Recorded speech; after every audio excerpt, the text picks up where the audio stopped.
There's the weather conditions as they are right now. 37 degrees centigrade. The wind is 16 kilometers an hour right now. I think it's getting close up towards the 40 degrees centigrade point at this moment in time as we look at Lucelle, where this race is going to start. So if you've been following the time trials over the last few days, it's been mainly on the laps of the circuit around the Pearl. This time we go back to the course of the team time trial. The riders starting in Lucelle and riding all the way down to the Pearl. Well, the riders warming up now. They're getting ready for racing. It is going to start in just a few moments' time. In fact, the first rider will roll down the start ramp in 5 minutes' time, and that will be Soufiane Hardy of Morocco, who will be the first rider here, given the honour of taking to the race start to decide this men's elite individual time trial. Well, it's really going to take a very fast rider and a rider, of course, with a lot of power and strength to win this race today. 40 kilometers of racing in total as these riders just make last-minute adjustments, continue to keep the legs turning over and warming up before they get onto the bikes and roll down the start ramp. Now, over the last few days, we've had the riders going in waves. So we've had a group of riders going and then a big gap until the riders take to the start for the next group. That doesn't happen today. It is a pure race with the riders going off at 1.5 minute intervals. Here's the previous winners of the last 4 years. Vasyl Kirienka, the defending champion, having won it in Richmond. Bradley Wiggins won it in Ponferrada. Tony Martin, of course, he took the last 2 victories in 13 and 12, but he also won it in 2011 as well. So 3 times the world time trial champion for the men. This is what happened last year out on the course in Richmond. Very different profile, of course, to what we're going to see today. It was Capel who raced across the line to take the bronze medal. Adriano Malori was the silver medalist, but it was all about Vasyl Kirienka. The Belarusian looked absolutely supreme on the course, taking the victory by just over 9 seconds. Soufiane Hardy then about to get underway. He's getting himself ready. And alongside me is Rob Hales, ready for today's individual time trial for the men. Rob, yesterday we had a great race for the women. Today we're seeing 70 riders, a big field, take to the start for this time trial. And shall we take a look at the course? Yeah, it's identical to the team time trial course, so we can see it's fairly technical. You know, within 400 meters there is pretty much a 90-degree turn on the run out, and then they get onto this big long straight section. This is where the powerful riders, those big rouleurs, this is where they can really lay down some power. There is currently on the finish line absolutely 0 wind out there, because it is so that could very well have played a part, but as it stands at the moment it's hot out there, but there is 0 wind. Here they come down towards the Pearl, and this is the circuit that we've been used to over the last couple of days. 2 laps of this circuit that all the other individual time trials have done. Here obviously they've got that long run in, and then they come into the Pearl and they do half of the circuit, pretty much 2/3 of the circuit. So it's technical at the start, big open in the middle, and then a little bit technical at the back end of the race. But it's all going to be about pace control, pace judgment in this heat, as we've seen over so many of the other riders during the races previously over the last couple of days. If you get that wrong, you can be right up there, well within the ballpark of the leaders through the first few time checks, and then that final quarter of the race. If you start to die off, you lose time hand over fist. So pace judgment key today. Well, we'll see who does manage to judge the pace over the coming few hours as we decide who is the men's individual time trial world champion. As we look here at the rundown of the riders, who's going to be taking to the start. Some very big names going towards the end of the field here as we go into the final 10. And of course, we have got Vasyl Kirienka, Tom Dumoulin, Rowan Dennis, Tony Martin, Bob Jungels is in there, another great time trialist as well. He's really come on in his time trialing ability at an elite level. Bob Jungels previously, of course, though, a very, very good individual time trialist when he was a junior and an under-23 rider. Well, these riders then just getting the bikes checked, but the first rider now is on the start ramp, and this is Soufiane Hardy of Morocco, about to roll down this big start ramp and get himself underway in this individual time trial.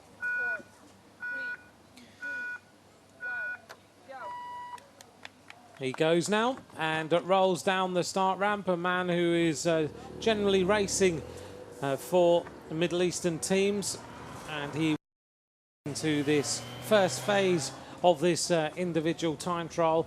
A lot of wind there in the opening area of this event, Rob, but certainly you're absolutely right. There's no wind down at the finish. Yep, and this is the first signs that we've seen of the start. So wind could very well play a little bit of a part in the opening part of today's race.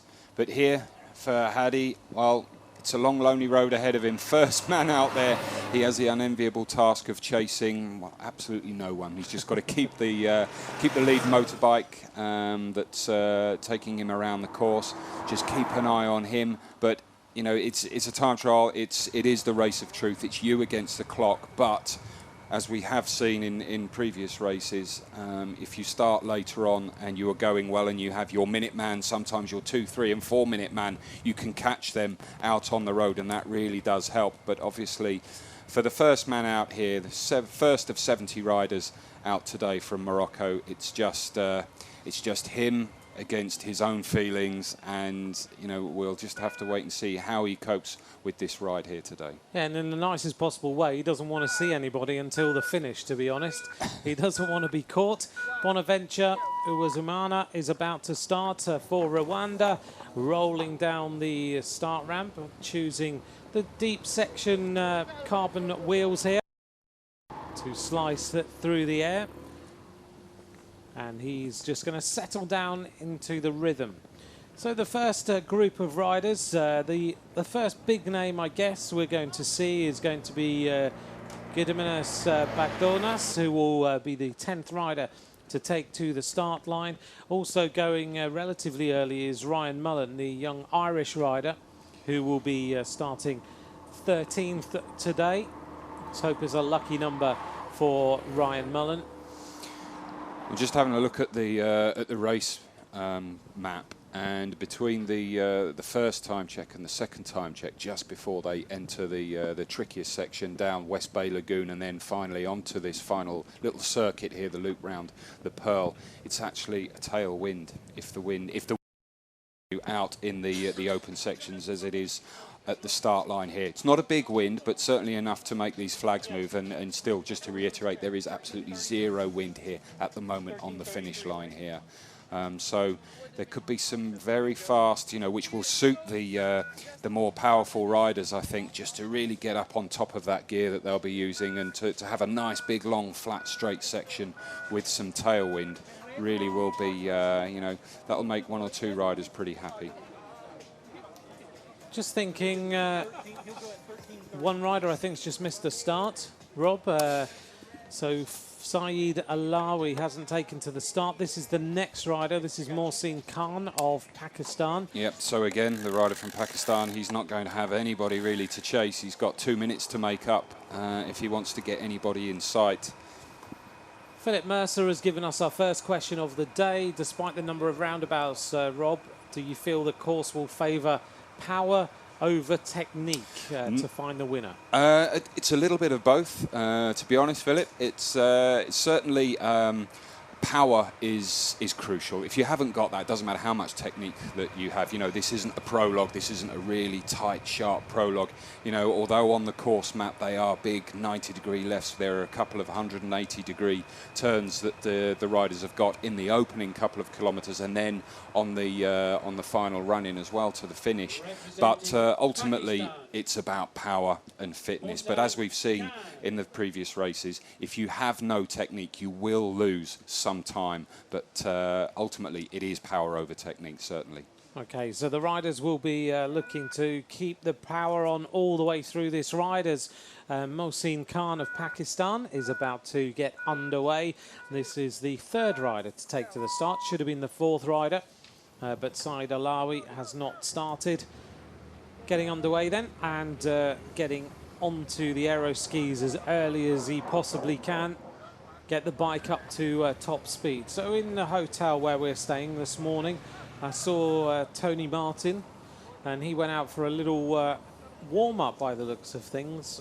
Is that normal to do that? He came back into the hotel having been out on the bike, and I wonder whether that is the general thing that riders do. Yeah, it's it's a preferential choice, but generally, bearing in mind Tony Martin, he sets off just coming up to 3:10 a little bit later on this afternoon, so he's got plenty of time to get up, and no doubt quite a number of the riders, especially the bigger time trialists, the ones with the most experience, the most to gain, certainly will have got up, possibly had a light breakfast, and then gone out for a bit of a ride. Nothing too strenuous, just turning the legs really. There's certainly no point in training. That's all been done, and let's not forget it was only a few days ago that Tony World Championship winning team for Ethics in the men's team time trial, and if any of the information is to go by one or two of the riders within that team, but also just kind of visually,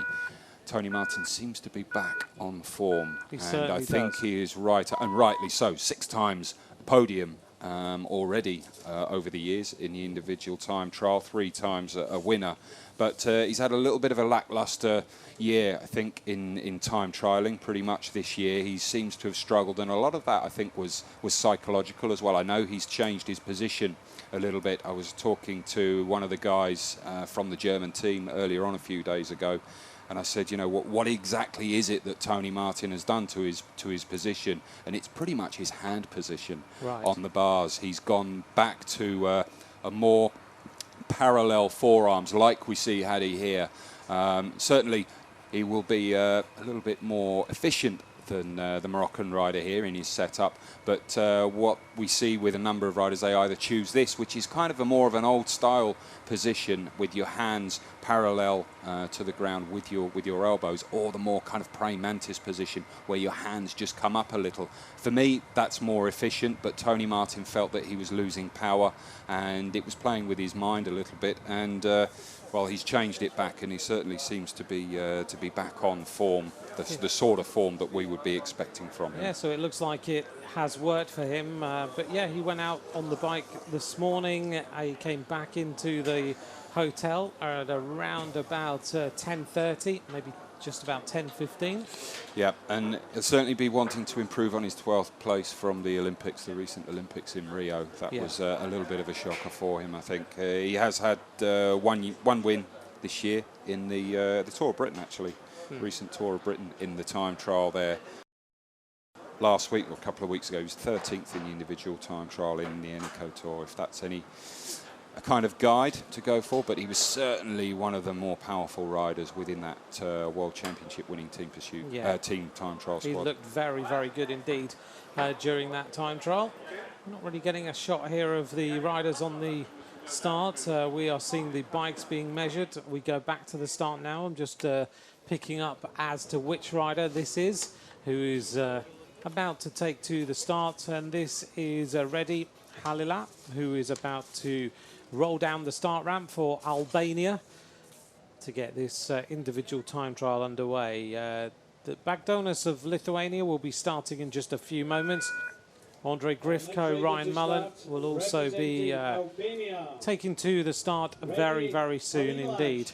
If you would like to tweet in at McCrossan, at Rob Hales, 1 is where you can tweet us during today's racing, and you can ask us any questions or give us your predictions. Some early predictions here from Philip Mercer, who asked us that question. Tony Martin, Dumoulin and Rowan Dennis, the top 3 riders potentially later on this afternoon when we get to the end as the Albanian rider gets started.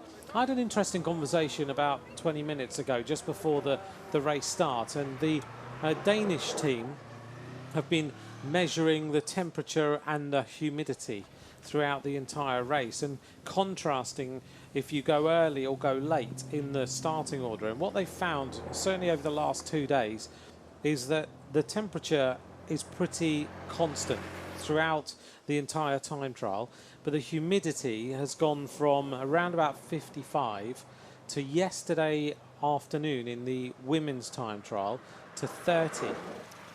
And basically what's happening then is there's no moisture in the air, and the riders are basically just can feel the burning when they're breathing.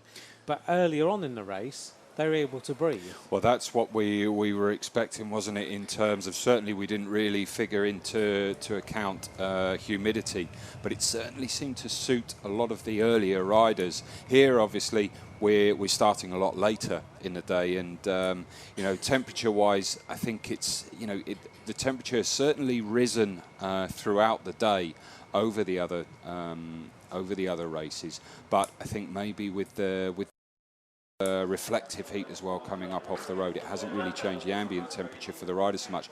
But as well, I know that humidity actually plays a part in speed. Certainly on the velodromes, you want it to be low pressure. You know, the ideal for an hour record for a fast time in any of the timed events on the velodrome, you want high temperature, low pressure, but also high humidity. High humidity as well. So that would also go a little bit towards potentially some of the variations within the conditions of the riders. But also there has been a little bit of wind picking up, seems to have picked up later on in the day. Now, here, if that happens with that long section, that long tailwind section, obviously if the wind does pick up later on, that will certainly favour those riders going off. Or if it dies completely out there and it dies off like it is here at the finish, then it will suit some of these earlier riders. But that's, you know, that's the luck of the draw. Yeah, but it's interesting to see the way they've been analysing to find out how it's going to change and actually how it's going to affect riders potentially in the road races as well. Yeah, certainly. I mean, at least in the road race, everybody's under the same conditions. You know, you're all out there together, whereas the time trial, you know, when you're spread over a couple of hours of the day and the conditions change, you know, weather, you know, we've seen it so often in the past. You go off early and it's wet and then it dries out for the later riders, especially on a circuit like this where there are a few bends. You could make up a lot of time or lose a lot of time if it's wet. Here, I don't think we're going to have problems like the next rider to go from Eritrea, Meron Tessom, has got started. There's a few riders arriving at their start, just a little bit close to the starting time. Yeah, sometimes it's good for you, you know, a little bit of adrenaline at the start, as long as you can hold yourself back. There were one or two riders, we've seen it with issues with mechanicals and punctures. I think in the women's yesterday, there was one of the rider started on her road bike and then had a bike change. But yeah, if you get your timings wrong, which is unusual when you're in this kind of situation, but one or two do it. Generally, it's not up to the riders; it's up to their team staff, and you know you have to rely on your soigneur or your manager or whoever, because obviously your team director. Here we go. Yep, he comes up and realises his start time is about to happen. Did the right thing though. Got onto the start. Didn't jumped panic on the bike.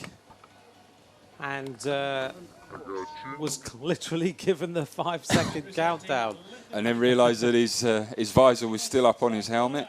Crikey. Clip that down. Next rider has got himself here on time, but this rider is very experienced in the time trial. This is Bagdonas, a really strong rider. He's won the An Post RAS, hasn't he? So he's an extremely powerful bike rider. Yep. 2011 national time trial champion as well. Rides for AG2R, Le Mondial on the road, and you know, a very, very high quality bike rider, and he, you know, a good solid teammate out on the road, and quality time trialist as well. Yeah, very, very strong. So this could be a rider that we will see be setting the standard along the route as things continue. He is really into that aero tug very, very quickly. The next rider already from Kazakhstan is in the starting ramp. You can see that in the background, but Bagdonas, expect to see him set a few fast times as we head towards the intermediate time splits. There's intermediate time splits along the route today. 13.6 kilometres, 26.4, and then the finish line is where we'll get some good splits to give us a good indication of how these riders are doing. Not long until Andre Grifko starts, and Ryan Mullen as well. But this rider here rolling along at 55 to 60 k's an hour, looking good. Yeah, this is that pretty much long straight tailwind section, just coming up to a roundabout here, and he's opening himself up, you know, with a little bit of a tailwind section. The speed really does start to come up. This is Zandos Bizajitov of Kazakhstan, who is now getting going down the start ramp. Our mascot is still there on the left-hand, enjoying the desert sunshine. He's had a long week so far. Yes. Bless him. Without any doubt. That's got to be very warm indeed. But he's always been there and looking after all the riders on the starting area. So later on this afternoon then, Rob, we got some massive name time trials, the fastest time trialists in the world, and they go around 3:12 is the last rider to go, Vasil Kirienka. He won last year, maybe on a course you might not have expected him to win on, but a day like today, flat course, suits a really powerful rider like Kirienka. So is he going to defend his title? Has he got a chance to? Yeah, it's an interesting one. I mean, he's been on the podium twice before as well. This year, his best individual time trial result is actually a third. It's fairly unusual for somebody who has worn the rainbow jersey throughout the season not to have won an individual time trial. But I think a lot of that you've got to look into the fact that he's held back as a team player. So it's not really up to him to really push on, bury himself in a time trial if he's looking after general classification riders. That said as well, at the Olympic Games on a course where you thought, oh, you know, it's pretty grippy, he was only 17th at the Olympic Games. But yeah, is he coming back to form? Let's hope so. I think he was struggling just a little bit in a team time trial the other day. Yeah. But never discount a rider like Kirienka. No, never know. This morning he can just get up and go, right, this is the day I've been waiting for, and could come through to take the victory yet again. But there's some other great big names in this race that we'll come to later on. Interesting question from Shapiro. Are the riders using elliptical chain rings, and do they help? What's the latest scientific thinking on elliptical chain rings? I think a lot of it is down to riders' preferential choice. We've seen one or two out there with riders this week. I don't know if they were more of a fashion thing. There is certainly some kind of scientific basis to say that they work, but then you read other papers and it's nothing there. I know Bradley Wiggins used the real big, you know, a real disparity between the smallest section of the front chainring and the biggest section. Yeah. You know, it really does jump up and down. So one of the things you've got to look out for and bear in mind is obviously your chain, you know, on the chainring and the front mech. Ryan Mullen underway, 4 times a winner of the Chrono de Nación. Second in the under-23 World Championship. This young rider, really good time trialist, moved to the Cannondale Drapac team this year. He's been very, very quiet during the season. Yeah, 9th in the Tour of Britain time trial just a few weeks ago, so certainly got some kind of form and a very, very good position, nice position on his bike. But yeah, just going back to the oval chain rings, I think it's, if you feel that you're going to get a benefit from them, then you use them. But I mean, the interesting thing for me is normally when you get a brand new group set, you build your bike up, and on your front derailleur, so often, especially on the Shimano ones, you had a little sticker, and it had about a 3mm gap between a line, and it said you must put your chain ring here for optimal changing. Yeah. And then you go and put a big elliptical chain ring on, and well, I'll let you work that out. Yeah, exactly. Well, we'll see. To be fair, it's nothing that I haven't really used one. I did have a go. Magnus Baxter used to absolutely rave about them, and I had a go on his bike, and it did feel very different. Right. Again, I think it's something, if you do choose to have a go with them, don't put them on the morning of race day. No. Train on them because the feeling is quite different and the sensations. This is Maxim Belkov, the Russian rider. Another very strong time trialist. Just going to roll down the start ramp and get underway. Yeah, more of a climber, isn't he, Belkov? Yeah. He was third in the national time trial this year, but certainly not a course I don't think that will favour Belkov particularly. What's the thoughts behind a rider like him, though, who is a good time trialist but a better climber, actually riding the World Championships? Yeah, maybe he just feels that actually, you know, I'm here to be a team player. You know, again, as a climber, you wouldn't have thought he would have any aspirations for come Sunday for the road race. But it's an interesting one. Maybe he just feels that he's here. You know, he's representing his nation. He's going out there, and you know, this is they could be taking data from this race and taking that forward, looking for other races, you know, next year and the year after. But also, ultimately, you know, even if you don't feel that you have got the potential to get on the podium, you know, if that was the case, we'd only have a dozen or so riders on the start line as well. Right. Very true. But he's here, you know, it's his job. He's a professional bike rider, and it's just another day out for him. This is Soren Kragh Andersen, a 22-year-old rider from Denmark, about to get started. Counting down now until he is underway. Rides for the giant Alpecin team, soon to become Sunweb. And just to confuse everybody in the world of cycling, Alpecin will now join up with Katusha and become Katusha Alpecin. Bless you.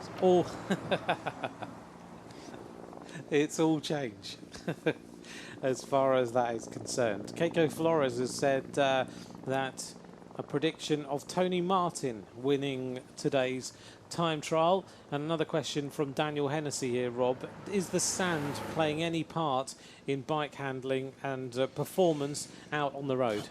Not really, no. Fortunately, up to this point, obviously if there's a little bit of sand that's been blown off the side of the road onto a bend, then that can have fairly catastrophic problems for the rider.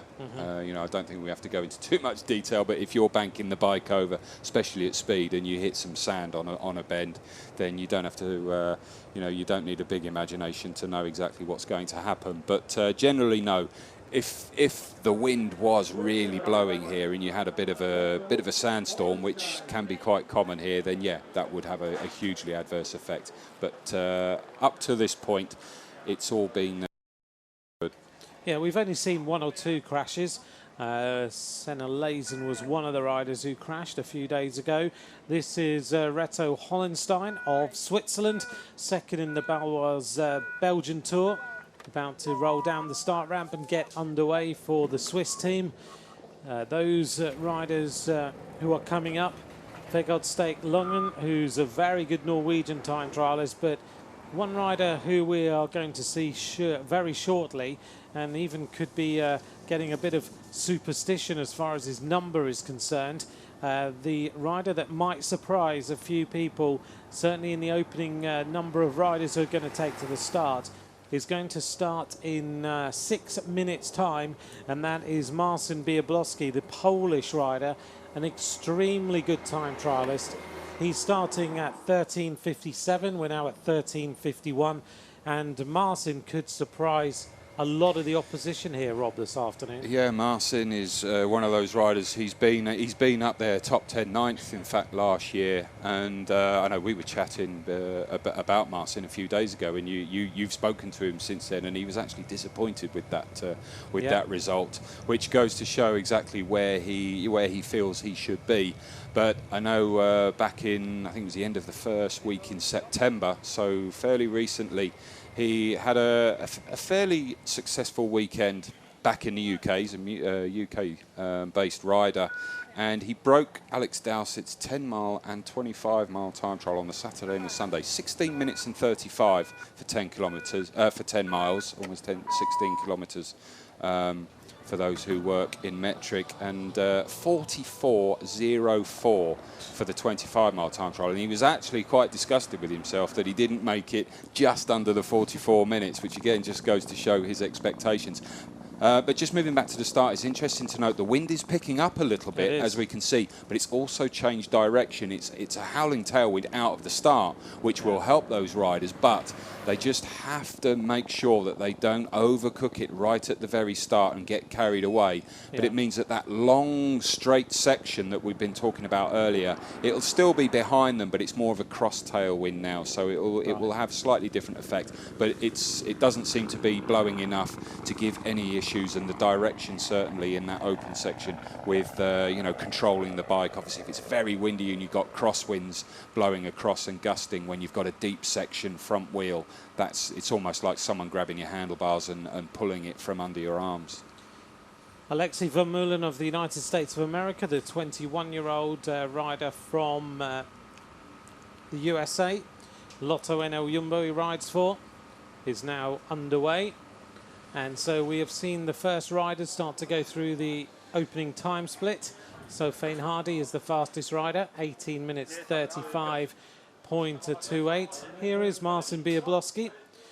It's interesting the riders are wearing the ice vests, rubbing the legs with frozen bottles. Vegard Stekelengen now is underway, the winner of the Tour of Alsace, riding for Norway. We talked a little bit about this last night, about ice vests and the amount of ice that people are putting on them during the race. Yeah, the thought is to keep the core body temperature down, but you need the muscles, certainly the muscles in the legs, to be activated and warm. I've never used ice jacket. I've never been one for that, although we did use, they were actually Canadian chairs from the Canadian Fire Service, and they were using it for firefighters who'd been in burning buildings. They come out, obviously their body temperature is elevated really high, quite some. And what you do, you immerse your forearms in cold water. And what that does, obviously, because the blood comes to the surface in your forearms, it's a little bit like the elephant's ears, so that cools it. But you need your muscles to be warm and activated. And I know Chris Boardman was using cologne this was way back in '92 in Barcelona, because it was hot there, and just prior to his start, spraying himself with cologne just to cool, it's more of a feeling for, psychological thing. And I know they put that to Bradley Wiggins, but he wasn't up for it because he said no, it was a waste of alcohol. Jeremy Roy of France has started now into the first phase of the ride. Looks like he's wearing one hydration systems right on his back, and a few riders will choose to do that as well, so they don't have to think about taking a bottle. But as you mentioned a couple of days ago, they might leave the bottle in the bike anyway to help with the aerodynamic advantage of the bike. Yeah, certainly. A lot of the bikes are set up and designed, with the aerodynamics, and here you can see some, the arms being cooled down, ice pack down the back. We see it in the Tour de France, on the road, on hot days, guys going back to team cars and basically getting little kind of nets of ice, almost in like a stocking, to hold it all together. And you just put it down in between your shoulder blades, down on the nape of your neck, and just let the cold water trickle down. And a lot of it is more of a psychological thing, and it is, I know, back in riding Tour of Langkawi in Malaysia, and just someone cracking open a can of Coke. I remember I was about 3 wheels back behind this guy, and just a spray off this can, it was heaven, absolute heaven. Here is Marcin Biablowski about to get started. There's a problem here for him as he tries to get his foot into the pedals. There's a little bit of nerves going on here. I wonder whether this is because this man knows he's right on form, and he knows that today is a day that he has been aiming for 12 months now, since he did finish 9th in the World Championships.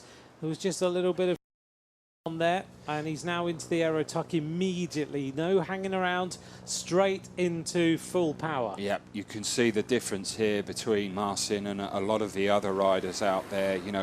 Extremely streamlined. Very good, high quality position there for time trialing. His suit, there is no bog standard suit on this man here. You could see the way that the material, the orientation of the panels across the shoulder and the sleeves is very important, because that's the first part that hits the air, the first part of the suit certainly, and the way that it was stitched. It's got, I think we call them smart seams. Smart seams. Smart seams, yeah. It's just the way that it trips. Yeah, it's almost like having spoilers and splitters on racing cars. Obviously, you're going at slightly slower speeds, but it still all adds up. And what it does, what you're trying to do, is keep the air attached to the body as far around the back as possible. Because as soon as the air detaches, that's what slows you down. So basically, it will trick the air into following round, especially around the tops of your arms, around your biceps, onto your triceps. As opposed to Viti here, who doesn't really have any sleeves at all. So there's a little bit of a loss here, and certainly something that the Spaniards could work on. Well, interesting to note the different techniques, the different clothing, everything that happens to make a time trial is fast. Emmanuel Viti has started now for Spain. This is test home of Eritrea, heading to this first intermediate time split. The leader there is Maxim Averin of Azerbaijan, a time of 18 minutes 8.39 at the opening time split, which is at 13.6 kilometers. But Bagdonas now has gone through significantly faster, 17 minutes 4.13, an average speed of just under 48 kilometers an hour, 47.8 for Bagdonas. A tough bike rider who we mentioned earlier, a stage winner in the Tour of Britain, winner of An Post Ras, and setting the tempo for everyone else to beat out here in the desert in Qatar, as we wait to find out what the next few riders will do. I expect to see Ryan Mullen go pretty quick, and then I expect to see Marcin Biablowski go quick as well. Yeah, here you can just see the sweat. I mean, coming out of that, that aerodynamic helmet, your head is encased, and no airflow, as little airflow as possible around that area, but the sweat coming off the rider's chin there. Wow, Jasha Sutalin is starting. This rider is a member of the Movistar team, a 23-year-old rider, bronze medalist in the Team Time Trial World Championships last year. One of the main key members of that Team Time Trial squad that have, including him, Alex Dowsett, Jonathan Castroviejo, and the other Movistar riders who are in that squad. And Sutalin is a very good time trialist, riding here, of course, in his German colours. Martin, and these flags certainly fluttering very, very strongly now in this starting area. Yeah, moving about, aren't they, under the wind? But the Germans are going good. We know they've got pretty good morale, and this could very well be a good benchmark for Tony Martin. He'll get some information from his teammate, the teammate who is coming back into form. We know he was third in NECO individual time trial a couple of weeks ago, so we know he's going to be there or thereabouts in terms of form. Whether it's good enough to get himself up there, but he's given himself the best chance possible form-wise. Yeah, the Germans in very, very good form after the win the other day. And so we'll see whether that can translate to some good morale in the squad. They certainly seem to be a pretty relaxed team as far as my experience of seeing them around the hotel is concerned. There doesn't seem to be any stress in that squad whatsoever. Sutalin, of course, member of that Movistar team who do an awful lot of team time trial training. They think about the kit and the clothing that they wear. Andrei Grifko is arriving at this intermediate split point, and he looks to be going extremely quickly. Andrei Grifko of the Ukraine racing up here to this first split. Bagdonas set the tempo with 17 minutes 4.13, but Andrei Grifko goes faster by 16.5 seconds, 48.593 kilometers an hour as he makes that swooping right-hand turn and goes out on the rest of the course. Yeah, very good start there by Grifko, but as we've seen in previous races, it's a decent indication, the early time checks, but as we've seen, it's that, it's not over till it's over, but that final time check is obviously the all-important one on the finish line. And we've seen so many riders who have gone out, they've been right there amongst the leaders within a handful of final section of the race. I mean, we've got less time checks on the route on this course, but as opposed to the others. But once they go, they really do start to lose time at the end. Again, it just goes back to your pace judgment. It's crucial, so important. The first rider to start here for the Netherlands is Jos van Emden. And Jos van Emden is 31 years of age, a stage winner in the Eneco Tour, a stage winner in the Stir Electro Tour as well. That's a good look there at the clock that the riders see. Van Emden just glancing across to see where his car is, just making sure it's there. And we... there, isn't it? Yeah, quick look and say, see it. Probably not before. And that, you know, that's the other thing you've got to bear in mind is, you know, without giving any of these riders a curse of the commentator, so I won't name anybody, but everybody will be wanting, as we've seen on a couple of occasions, there haven't been too many mechanicals and also the dreaded puncture, especially in the rear wheel. We've seen one certainly this week where the time trial bikes, the setup is normally a little bit different. Standard road bike, obviously part of the road bike is being able to change the wheels, swap the wheels in and out, especially the rear wheel. It's important, but the mechanics of a time trial bike means that the wheel can often, the rear wheel certainly, can often be a lot harder to get out the back, so we don't want to be seeing any of that, as Ryan Mullen proving that you know, this little clump of riders that we've got going out, you know, over a 10-minute period, certainly some good high-quality riders, and Mullen proving that. Yeah, Ryan Mullen, what a great opening, 13.6 kilometres by Ryan Mullen, the young Irish rider.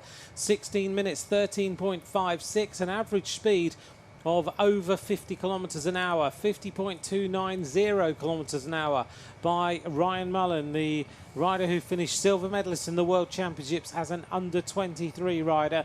He really made his name as a time trialist. He was signed by Cannondale Drapac, but he's gone very, very well. Now, that's a good comparison here for Marcin Biablowski to benchmark himself again.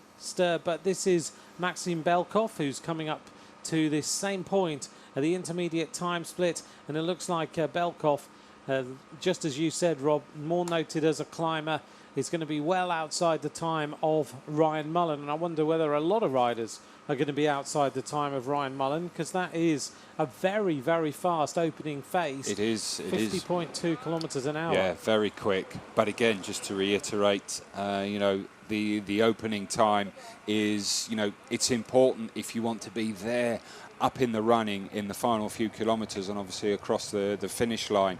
But if you overcook it, you really will pay for that later on in the race, and you will suffer.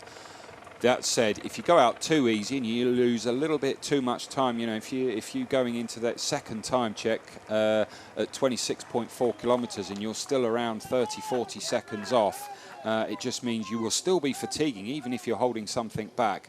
But you know, it's very difficult then to try and accelerate in the final stages.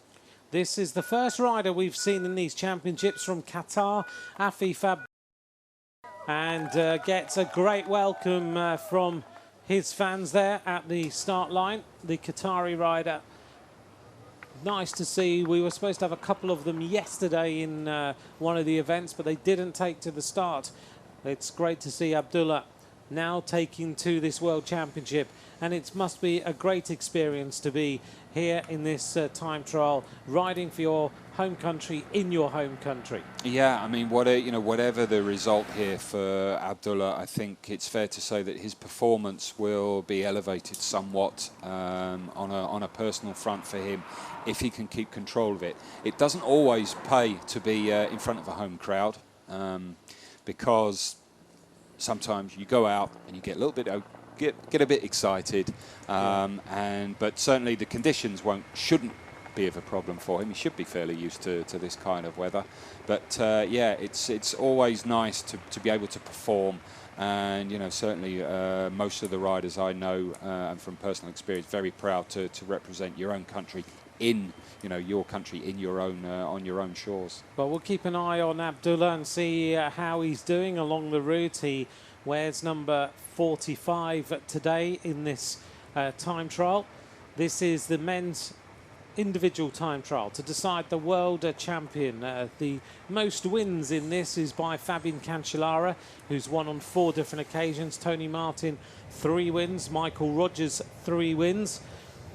And we see Reto Hollenstein about to reach the first intermediate time split. Going to be outside the time of Ryan Mullen. Can be around about the 16:45, maybe 16:50 by the time he crosses the line. 16:48.41. Average speed under 48, just on 48.5 kilometres an hour. The oldest winner of this time trial ever was Bradley Wiggins, 34 years and 149 days. Yep, back in 2014 in Ponferrada, just ahead of Tony Martin and Dumoulin. That's Dumoulin's only medal at World Championships. But certainly one of the pre-race favourites, you would imagine, the Dutch rider coming into this. And I think wants a little bit of retribution from Rio, doesn't he? He does, yeah. That silver medalist. I think he was the out-and-out favourite, but it was Cancellara, who isn't here. There are 4 previous medalists from World Championships in this field. Right at the back end, obviously Kirienka, Dumoulin, Tony Martin, as we've already said, 6 times a podium. And Taylor Phinney, the American rider, he was silver in 2012.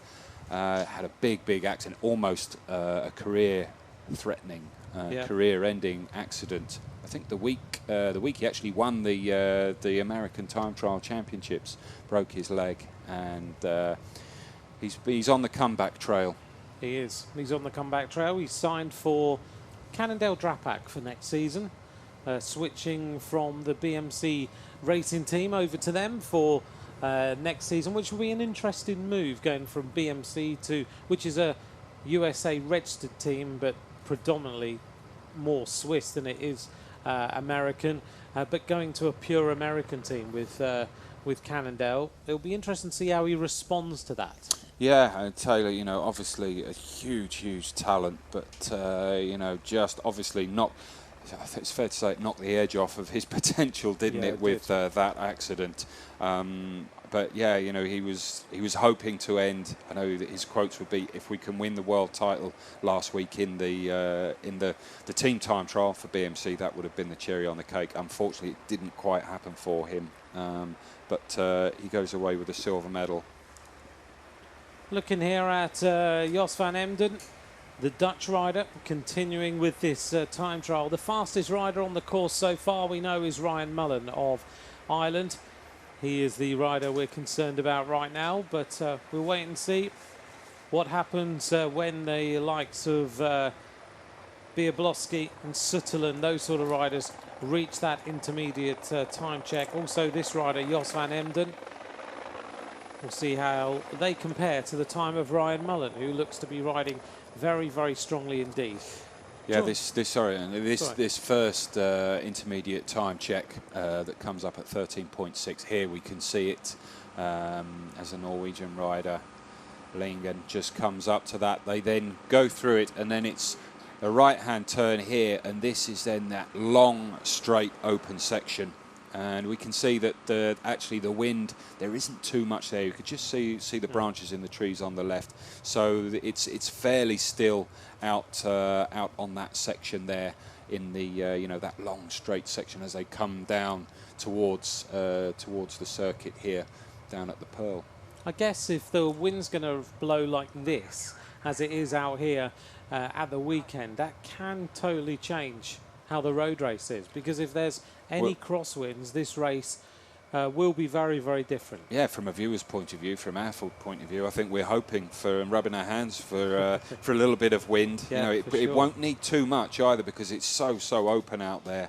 But yeah, that's the thing. Yes, it's pan flat, but if you can get some wind whipping up, which we haven't really had at the moment, it can cause havoc in the peloton. This is Sultan Asiri of Saudi Arabia, 5th in the Tour of Egypt, just rolling off the start ramp to get underway. And we're waiting for the arrival of the next riders at the first intermediate time split. A few riders have reached 26.4 now, and the fastest time so far is 33.22. That's a nice tidy number. by Redi Halijaj, who is the rider from Albania, setting the standard, but I expect to see the times there get a lot quicker when we see Ryan Mullen arrive there. This is a series of Saudi Arabia just making his way out on the course.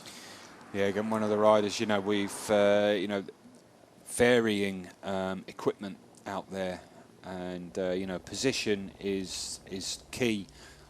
The body's position on the bike to being able to go fast. There's a balance between power and efficiency, aerodynamic efficiency, but it's, you know, it's fairly capable now to have a very good balance of an extremely powerful position and being tucked in, hidden away, trying to hide away from that wind.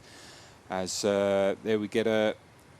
Oh, now that's not what you want. We saw it a couple of days ago, didn't we? Was it yesterday, where we had one of the riders lose a bottle on the speed bumps on the circuit. Now here we go. This is going to be. Oh, now then. Oh, wow. So he's down on the Irishman. Now, does that mean that that the Polish rider here, Marcin, is he's pacing himself well, and that Ryan Mullen has indeed actually gone out there too quick? Yeah. 30 seconds, that's a big surprise. That is a big surprise, considering how powerful Marcin Biablowski is. And he takes a bottle as he went round that corner as well. Interesting that some of the riders are doing that. Maybe just getting a bottle, cooling themselves down, and then not putting it on the bike, which is exactly what he did then. Yeah, well, he's already got one in the bike, but I think it's probably just you know, a backup measure. And we have seen one or two here. We're going to get... there you can just see, you know, we were talking about the sand. Well, there was a bit of sand and gravel, and he was right there on the inside, wasn't he? He was. That was a little bit sketchy there for Van Emden. I thought he was going to come off then. That was very, very close. He was concentrating hard, but the bike kicking all over the place. I'm really surprised by the... ride there of Marcin Biablowski. Maybe it is pacing 48.795, but Ryan Mullen, 50.2 kilometres an hour. That's a great opening section by the Irishman. It is. It's a big, fast opener. But Marcin Biablowski, the Polish rider, certainly looks to be in control of his ride, not fighting it too much. Looked, you know, very comfortable, very calm. Maybe that's just because he's not actually going quick enough, maybe. But, you know, still a long way to go. This is the next rider to reach this intermediate time split. This is VT, rides for the Movistar team, and riding here for Spain, coming up to this intermediate time split now. Going to be way down on the time of Ryan Mullen. Fifth fastest, 16:52.71. Yep. But let's not discount Mullen. You know, the standard of time trialling he has, and maybe this is his moment to just really show what he's all about at elite level. He's never been given the chance before. He's been a young rider. He's been at under 23 level. No pressure. No, exactly. The only pressure really on himself. But yeah, seeing a VT there just losing 39 seconds. Top 10 in Paris-Roubaix, so maybe he was hoping there'd be a bit more cold, damp and cobbles for him to ride over. I don't think he's going to get that today. Here is Grifko. 30.59.45 goes top of the leaderboard. His average speed now 51.112 kilometres an hour. That's pretty impressive. He's accelerated from 48.5 to 51.112. Yeah, that's, you know, and I think that a lot of that is the fact of that big straight. You know, that time check comes right at the end of that long straight section. Wow, look at the arrival now of Ryan Mullen. What a ride this young rider's doing. Ryan Mullen of Ireland, he is going to go through the intermediate time split 55 seconds faster than Andre Grifko, with an average speed of 52.688 kilometres an hour. That's big. That really is big, and that's around nearly 3 kilometres an hour quicker than the average of one of the team of the last team in the men's team time trial. So he's quicker than 6 guys at the moment. That is all on his own. All on his own. That is very, very impressive. So the rider really we're concerned about is Ryan Mullen of Ireland. He is the rider setting the standard for all the other riders to beat, and he has got a background in time trialing. You can see by his position he's worked really, really hard on it. We haven't had many shots of him yet, but I'm sure we will get some because he is the rider who is blazing a trail for everyone else. Now, having said this road is flat, this shows you that it isn't. It's just dragging slightly uphill as we look at Jos van Emden, but Mullen is looking absolutely supreme. Well, I tell you, if he can keep this kind of average to the end, he would have been top 10 in the men's team time trial. Will he? Yeah. Do you It's think a that's different possible? day, different conditions. But is that possible? I think the average speed will certainly dip off just a little bit in the final, on the final lap, certainly final loop round here to the finish. This rider about to get into the first few hundred meters of the ride, and it's the Albanian rider Ujet Chupa, and rides for Albania, the national time trial champion. Just settling into the rhythm to get underway. Those of you wanting to know riders who are coming up, Konstantin Switsov is going to start in just 3 minutes' time. Gatis Smukalis, also Yves Lampiet of Belgium, Stephen Cummings of Great Britain, Ramonas Navadauskas of Lithuania. They're the riders who are coming up shortly. Certainly within the next 10 minutes or so, you will see all of those riders take to the race start. Out here on the course then, Jos van Emden is catching the rider in front of him. He's catching the Eritrean rider, Mekaseb Debesay. But he's got a lot to do here, but he could be setting the standard. Ryan Mullen's time, 16:13:56, is Jos van Emden now going to show us just how he is accelerating on the course. This could be very well, he's managed to pace this very well. Look at that, Jos van Emden, 16:14:22, and he goes through there with the time at 0.66 of a second slower than Ryan Mullen at the first intermediate time split. Well, it's all starting to shape up nicely in this early part of the race. Next rider to take to the start will be the Greek rider, Polykronos Ortaskis, the national road race champion. Is about to get started. Just the last few stretches for the Greek rider. And the next rider here arriving and coming towards the finish of today's time trial is Sofiane Hardy. The Moroccan rider is going to set the standard for everyone else to beat. Has been riding a respectable time so far, the 8th fastest time to 26.4 kilometres for Sofiane Hardy of Morocco. And we'll see what sort of time he's going to produce here when we get to the finishing line. The first rider to complete the course. Yep, big, long, lonely ride there, wasn't it? Just over 52, but you know, it's a good, solid time, I think, by Hardy. And he'll be looking forward to this line. It won't come quick enough for him, I don't feel. Just hits the dip there with around 150 metres to go, and then it's just a very slight drag up here to the finish. Certainly not a drop down to the little chainring and dance on the pedals, but just a bit of a push up to the finish, and there, just gulping the air in. Oh, that was a tough finish there. Short and sharp, that, wasn't it? Exactly. Sofiane Hardy of Morocco completes the course there. Sets the standard for everyone else to beat. 52:31.63 was the time of Sofiane Hardy of Morocco here at the finishing line.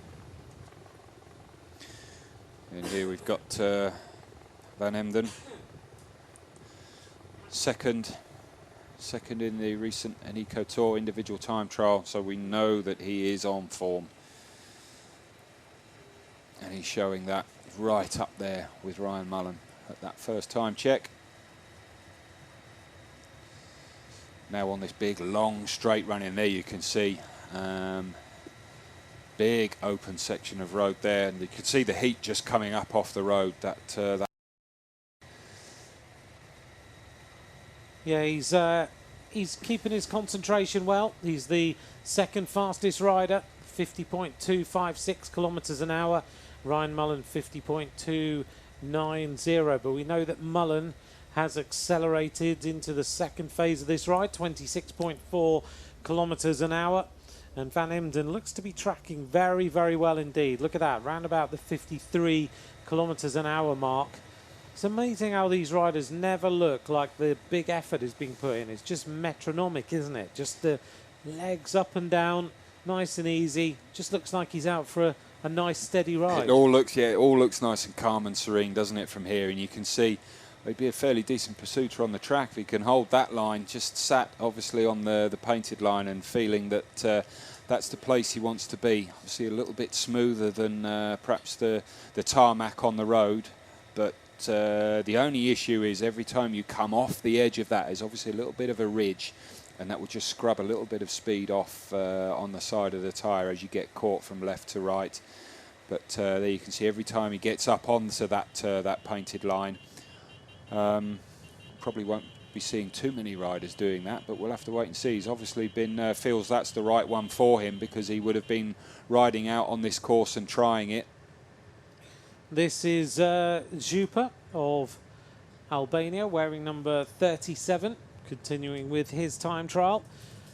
Just to update though, Ryan Mullen still the leader at 26.4 kilometres. Reto Hollenstein is now second fastest time there.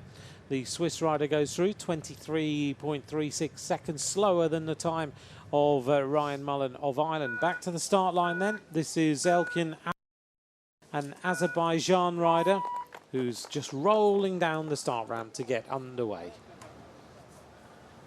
Coming up shortly, Gatis Smukalis, Yves Lampert, Stephen Cummings, Ramonas Navadauskas, all very, very good time trialists. Stephen Cummings, what an incredible year that rider has had, as we see the arrival of the next rider here at the finish line. Bonaventure, who was Imana, riding for the Rwanda team. The time to beat 52:22:17. That won't happen. So we'll go second fastest to the Moroccan rider Hadi at the finishing line. This is the Belgian rider we just saw a quick glimpse of there, who is about to start. Yves Lampert, a world champion of the team time trial, a member of the Quick Step team, who won the team time trial just a few days ago with Tony Martin, another member of that team as well. Yeah, let's hope he's been able to shake that ride out of his legs. Big effort there from a few days ago in that team time trial. How do they do that though? How do they recover?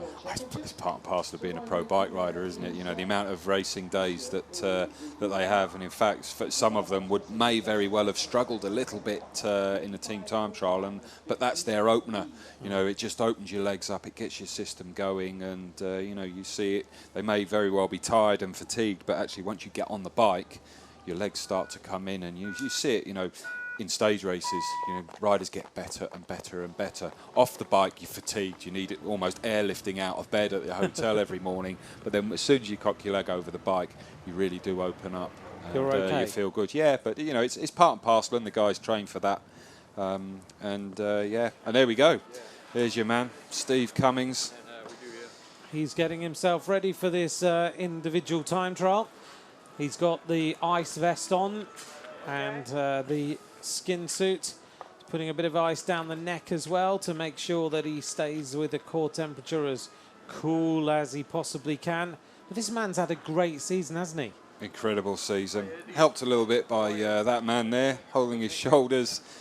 Aldis, he's a swan year for Dimension Data. He's come there with Mark Cavendish. In fact, he used to look after the pair of us in the 6 days. Did he? Yeah, that's when we started to get to know Aldis. Very good guy. Very caring. I mean, that's part of his job. But yeah, Cummings finally got his victory in the Tour of Britain a few weeks ago. He was second a number of years ago, but finally got that win, and yeah.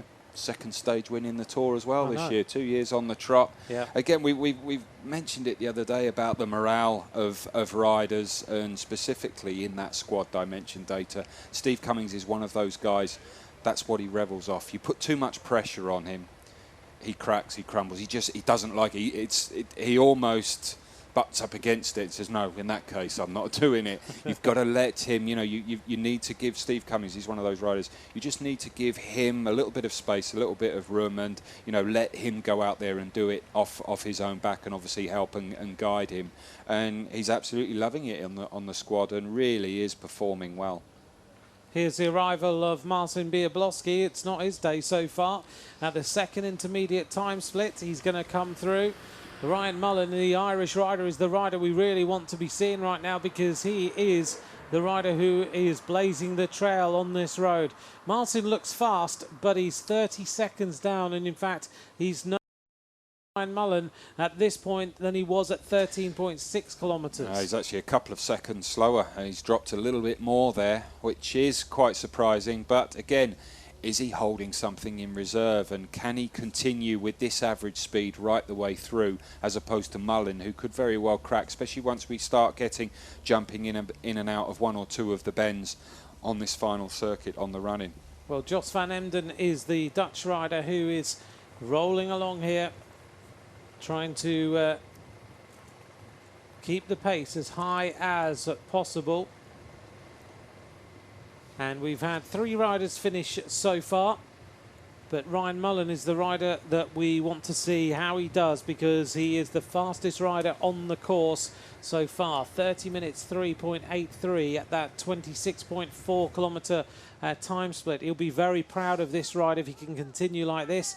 The arrival then of the Albanian rider, Redi Halaj, who is about to finish and could set the fastest time here at the finishing line. Sylvain Hardy set the standard 52.22.17. This is a long, steady run-in to the finishing line, but he didn't get out of the Rob, just stay in the aero tuck, and 43.88 seconds faster by the Albanian rider, and an average speed 46.477 kilometres an hour. A nice ride there by the Albanian. I don't think he'll be in the medals, but he's got time to be at the top of the leaderboard. Yeah, just for a little bit.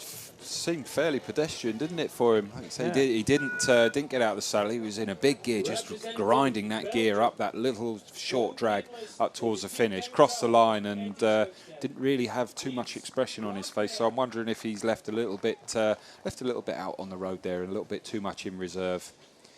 Yves Lampert about to start, a world champion of the team time trial with the Ethics Quick Step team. So he knows exactly what this course is like, and he knows how to ride it fast, because they were supremely quick the other day. What was the average speed again of that Ethics Quick Step team at the finishing line? Oh, it was only 56.4. Is that all? Yeah, okay. Just I don't think we'll be seeing any averages like that today. I certainly hope not. I can't imagine we would. The arrival then of Bagdonas, and he is heading now to the finishing line.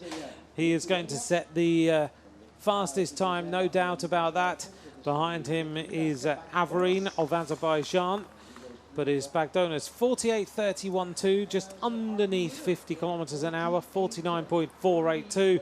Bagdonas sets the standard by over 3 minutes on the next rider, as Steve Cummings, the British rider, the first of 2 British riders, gets ready for this individual time trial. Notice he's got these things on his elbows. Is that because he's crashed, or is that to cool him down? I saw someone wearing them the other day. Probably been falling off, knowing Steve. Yeah, could have gone down. It's one of those points. It's one of the first contact points. Unfortunately, when you go down, you can see a few scuffs just above that. So yeah, trying to keep the sun off that. And obviously, you know, if you've had a crash on that part, and then you're on a tri-bar, that's where you rest. So you know, you've got to be very painful. And so yeah, keep that covered up.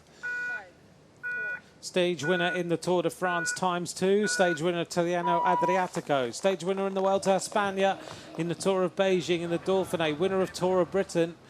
And he had that time when he was with BMC, which was relatively quiet. But since then, Steve Cummings is building a palmares that any bike rider in the world would be very, very proud of. Yeah, I was with him out in Italy, actually, when he was coming to the end of that BMC contract, and he still was looking for somewhere to renew. And, you know, for so many riders, you know, this kind of time of year here, you know, just post-Tour de France going into here, you've got riders who, you know, they've already signed. Some have got 1 or 2 contracts on the table, and there are those, like Steve was, without a contract out, and it can be quite desperate. And you've got to, you know, you're away from home. He was based, you know, with the Liverpool, based in Tuscany, in Qatar, in Italy, and it was Dimension Data actually who came and took him on, and well, they haven't looked back since. Look at this ride by Ryan Mullen. This is the rider we wanted to see on the course. He hits the line now. Ryan Mullen goes fastest by 1 minute 13 seconds. His average speed over 52 kilometres an hour by Ryan Mullen. That is a very, very impressive performance by Ryan Mullen. That is an incredible ride. Ramonas Navadauskas is about to start for Lithuania. Stage winner in the Tour de France and Giro d'Italia. 3rd in the World Championship road race in 2015. But Rob, that ride by Ryan Mullen is an exceptional ride by that young time trialist. Well over 52k an hour. 46 minutes and 4 seconds for 40k. 46.04 in. He would have been top 10 in the team time trial with that performance. That's an exceptional ride. For now, yeah. But yeah, an absolutely amazing ride by the Irishman, and you know, hats off to him. And I think he could very well be sat in that #1 hot seat for a little while. Yep, absolutely. Because looking out on the course, so he just toppled Andre Grifko, who set the fastest time. The top 3 are Mullen, Grifko and Bagdonas at this moment in time. But he could be there for a long, long time. But we'll wait and see what happens out on the intermediate time splits. We know that Jos van Emden is riding strongly and, in fact, has gone faster than Ryan Mullen by 2 seconds at the intermediate time split we're hearing. So Ryan Mullen could well be seeing his lead toppled by Jos van Emden as we take a look here at the rider wearing number 29, and this is Yves Lampiet, who's also going quicker than Ryan Mullen, the Ireland rider. But yep, you're right, he can sit there and he can enjoy being in the hot seat. Another rider starting then, Jack Bauer of New Zealand, a rider, Rob, that you know very well, because when he signed one of his first pro teams, you were involved in it. Yep, and God, that boy can eat. He certainly used to be able to. He had to stay out of house and home for the first week when he came over to the UK. But yeah, Jack Bauer, he just won, actually, we'd signed him, and he just then, about a week after that, won the New Zealand Road Race Championships back in 2010. He was 10th in Rio, in the road race, in the Olympic road race, and he had a stage win in the Tour of Britain as well only a few weeks ago. Fantastic stage win from I think it was a 5 or 6 man break that just got caught on the line, the back end of that break, but Jack, he held on to take the sprint victory from that group. So yeah, again, another rider on good form, and a really, really good guy. I think he's just signed for Ethics, and yeah, a fantastic guy. And a good quality, you know, a ruler, big, you know, a good time trialist, but someone who's very good to sit on the front of the peloton and do a good work for your teammates. Yeah, you can just put him on the front, ask him to bring a breakaway back, and he can do. Here's a rider who's been a world champion at under 23 and junior level. This Australian rider, Luke Durbridge, rolling down the start ramp now, wearing number 25. Big expectations for him to do a good ride here in Qatar in the World Championships. Yeah, good form again at the moment in a 2-up time trial. Certainly, he won the Duo Normand for the 2nd time only a few weeks ago. He's been national time trial champion of Australia 3 times as well. You see him just getting into that position, nice tuck position. You know, very, very different to you know, some of the others. You know, this is the way that the time trial position is going now, where your hands actually come up your elbows are quite high. You know, back a few years ago, it was get the bars down as low as possible and, you know, really hang off the front of the saddle and get down lower is better. But now you see time trial bikes where the bars are actually fairly level. I ended up with my bars almost at the same height as my saddle, actually. Certainly where your hands go, as just a little bit of a misjudgment there. And not quite got that right as Navadauskas. But he got away with it. But yeah, the bars, you know, and your hands come right up towards you. Here, another one, you know, fairly high, big stacks from the cow horn bars at the bottom, your start bars where the brake levers are down, and then you bring your elbows up and your shoulders roll in, you tuck your head down, and it's just a more efficient way of riding. Certainly for most riders, it doesn't suit everybody, but you have to get that, and you have to train in it as well, especially for when you're spending 3/4 of an hour or so longer than that on the bike under this duration and duress on the bike. Reto Hollenstein, second fastest time as he hits the line, so he goes now into the hot seats. Reto Hollenstein. So it's Mullen, Hollenstein, and then behind Hollenstein is Grifko. Anderson finishes fourth fastest for Denmark, shakes his head. Just over 48 minutes for the Danish rider. Just trying to recover after that ride. He's had a hard ride out there, hasn't he? He has. Yeah, very difficult. And there, you know, just that shot, you know, hold that position there for Hollenstein up all the way across the line and power your way up in the most efficient way possible. This is back out on the bike with Jos van Emden, who is continuing to set some good times, but he seems to be fading a little bit on the time of Ryan Mullen. So Mullen's obviously held his position all the way through. He has. We've seen this on quite a number of occasions where riders are right up there with the previous time checks, and then in the latter stages when the heat starts to get to you, the fatigue starts to build, you know, you feel full of lactic acid, and you know, you really do, your body just breaks down. And I think you know, it's magnified a little bit more with these hot humid conditions, as we just get you know, nice negotiation there of roundabout. You know, there's a lot of building work obviously going on, dust being thrown up all over the place. You can just see a little bit on the road, especially on the left-hand side of the road here, but fortunately it just seems to be embedded within the tarmac, and you know, it's not really sat on the top there. There's the split times, gives you the reference to Ryan Mullen. And it looks like Van Emden kicked on a little bit through 25 kilometres, but now he's fading away a little bit. 6 seconds now, 8 seconds slower to this point in this individual time trial.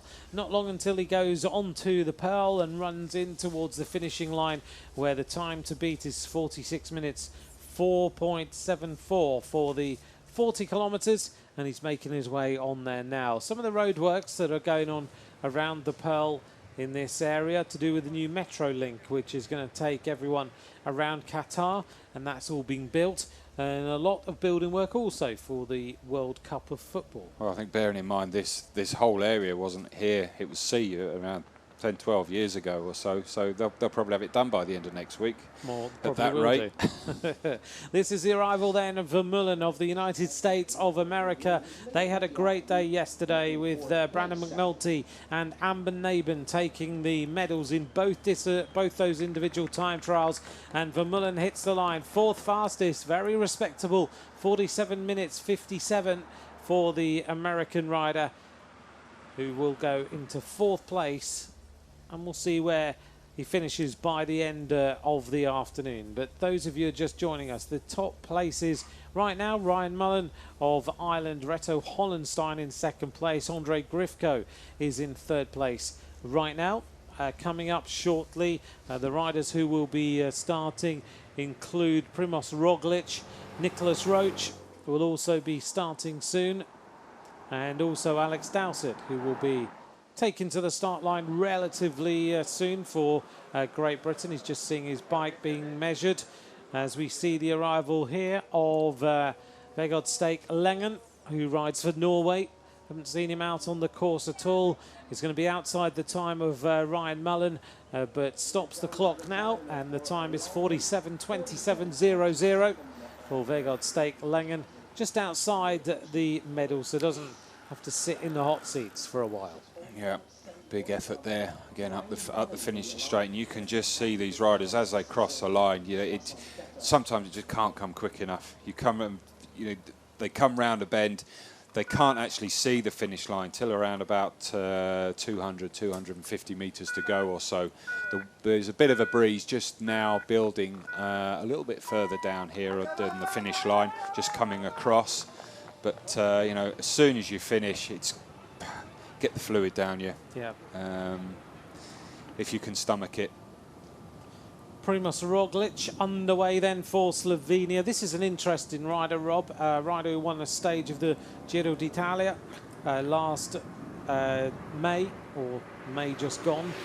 A rider who was a speed skater, turned his attention to being a bike rider to very, very good effect, and could produce a winning performance here in this individual time trial. Certainly, if you can translate the form of the Giro d'Italia, could put himself into the medals somehow. Yeah, 6th in the Eneco Tour in the individual time trial a couple of weeks ago. So he's certainly got some good form. And again, this is a really good shot there of that position with your higher hands. And there he's not playing the bagpipes. I don't think he's got any Scottish blood in him. But no, that's his hydration system there, just keeping topped up. And there you can see a good 2 or 3 gulps on that. He's got a bottle as well down in the frame. And there again, there's the pipe coming down there for Jeremy Roy. Jeremy Roy then racing into the finishing line and looking to beat the time of Vermeulen. That goes past. He's cruising here to the finish, but he's going to be outside, I think, the top 5 riders. May just sneak into the top 6 and beat the Danish rider. 48.11, 5-1 for Jeremy Roy of France. Yep, just under 50 kilometres an hour. Let's not forget that he missed his feed as well. This is the arrival then of Marcin Biablowski, the Polish rider. I think he's going to be disappointed with this effort. He's going to hit the line now. He'll go into the hot seats. 3rd fastest time, 46.58.29 for the rider from Poland, one of the riders from One Pro Cycling. But I think he expected a little bit more of himself today in this time trial. 3rd fastest, and I don't think he'll be on those hot seats for too long. Ryan Mullen, meanwhile, very, very happy with that performance today. Yeah, I think Biablowski, the Polish rider, left his legs in Somerset a few weeks ago when he did that 44.04 in that 25-mile time trial. The day after doing a 16.35 for 10-mile time.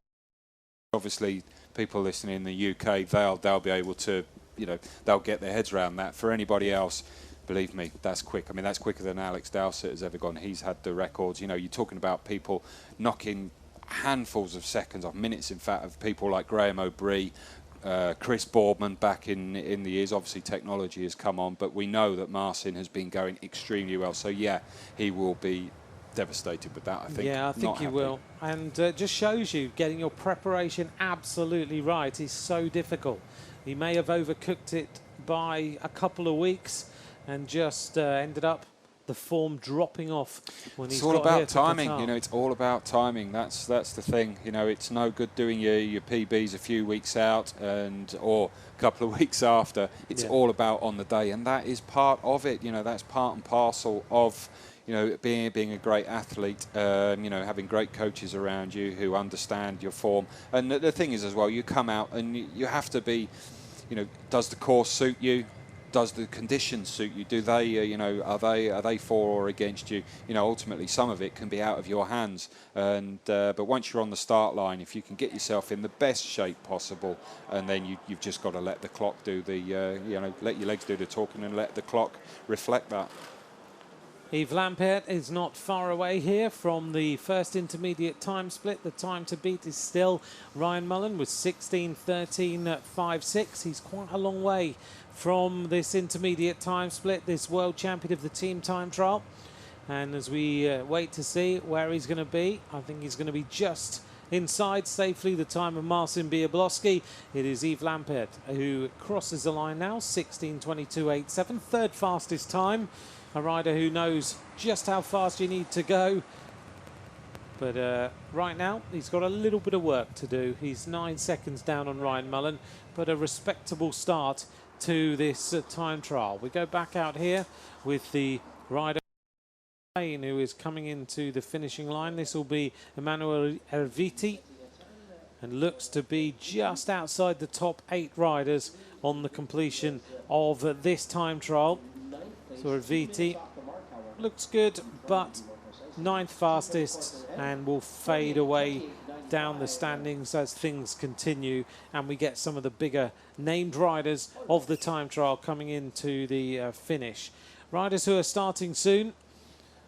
Coming up, we'll have Manuel Kinziato, Stefan Kung, Alex Dowsett, Taylor Finney, Edvald Bosenhagen, as we go back out on the road with Luke Durbridge, 14 seconds down on Ryan Mullen. I think if these riders are getting their time checks, Rob, it's going to play on their minds a little bit if they're told, because Mullen is gone extremely quickly. Yeah, I think it's a little bit of a surprise, and maybe not to some of these riders. You know, they've been riding with Mullen in many of the races, and they'll obviously see the sort of form that that he has had.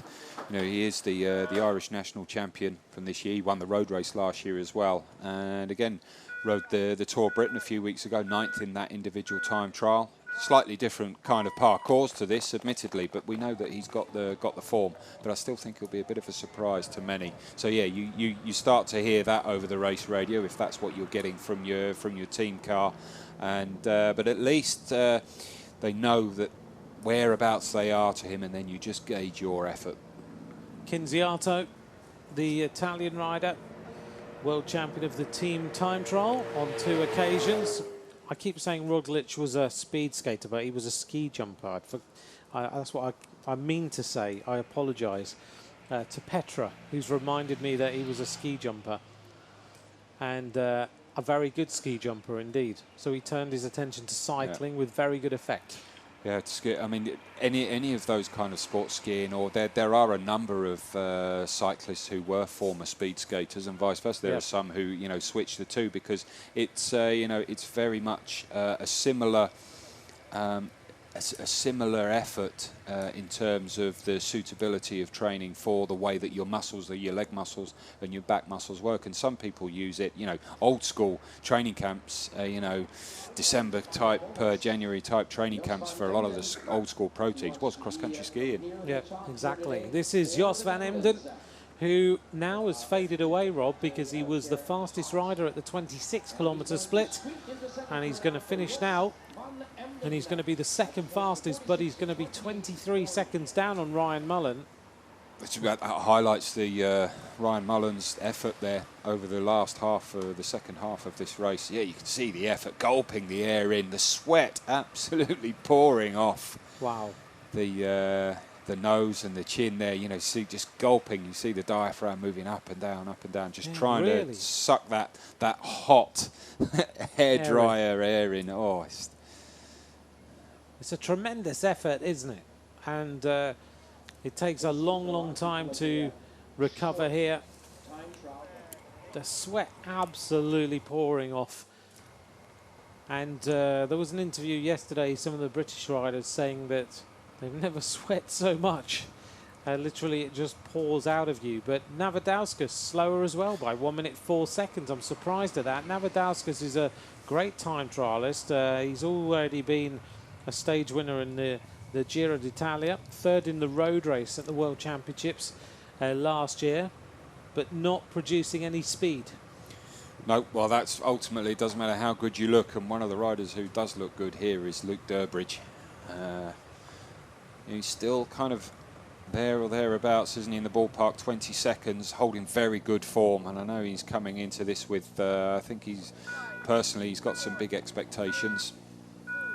This is Stefan Kung of Switzerland, an individual pursuit world champion. This rider's very quick indeed. Looking at the choice of equipment, he's got no overshoes or anything on. He's just gone with very short socks. A rider who has a tendency to have had some pretty big crashes in the last couple of years. He's very quick, and sometimes overcooks it a little bit. Euro time trial champion from 3 years ago, 2013. So he's got form. Yeah, still only 22 as well, so very early on in his career. But again, another rider, you know, as you would expect, being a former world individual pursuit champion, that he's got a good position on the bike. Yeah, he's extremely talented. He's got a great position. He looks fantastic on the track. But we've seen him when he's been in winning positions in time trials where he's just taken a risk too many. But hopefully, as a young rider, he's learnt from that, and now he can translate it back into some top speed here on this course today. Coming up shortly, only 14 riders left to take to the start line. Dowsett, Finney, Bosenhagen, Jungels, Cathravieco, Martin, Dennis, De Moulin, Kirienka, as Luke Durbridge approaches the first intermediate time split. And this rider is one of the fastest time trialists in the world, and he is nowhere near the time of Ryan Mullen of Ireland, who is still top of the leaderboard, fourth fastest, 21 seconds down. Yeah, just losing a little bit of time here through this middle section. But again, you know, he doesn't look under too much pressure, just sat there, goes for his drink, and just cooling himself off there. Well, if the Aussies are starting to feel warm out there, then you know that you know it's difficult conditions. But obviously, you put some water on you, and then with the wind blowing over you, that air passing over you, you get instantaneous cooling down of your extremities anyway. And a lot of that is a comfort thing. It's good for your head, and you know, it just takes a bit of pressure off you, because you will cook out there. You really will. You know, under this kind of condition, with this weather, the humidity, and the amount of effort, sustained effort that the riders are having to do with a big plastic pot on your head, basically. Very little, you know, there's that way up. Do you want cooling? Because if you have extra cooling through that helmet, then often that can mean that there's a little bit more drag.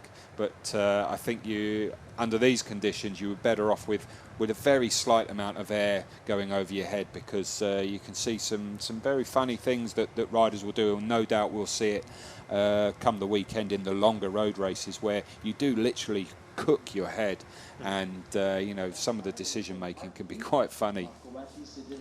Well, we can analyse that at the weekend. Samoilo of Belarus about to finish, going to be outside the top riders here, probably around about 14th, 15th place. 14th fastest for Branislav Samoilo of Belarus, completing the course. Yeah, we were talking to David Miller before the start, weren't we? And he said that if you think about time trials normally, you've got trees and you've got a bit of shade and a bit of respite from the heat, but here you don't. You have nothing. It's completely open. Yeah, very little shade. There's the odd tree. Certainly, we've seen it on the circuit with a little bit of shade, but you're just in and out of it so quick. Here you can see it's so open. There's nothing, and so you've got the heat coming, the sun bouncing down on you, on your back, and then that reflects back up, and you get it straight up in your face.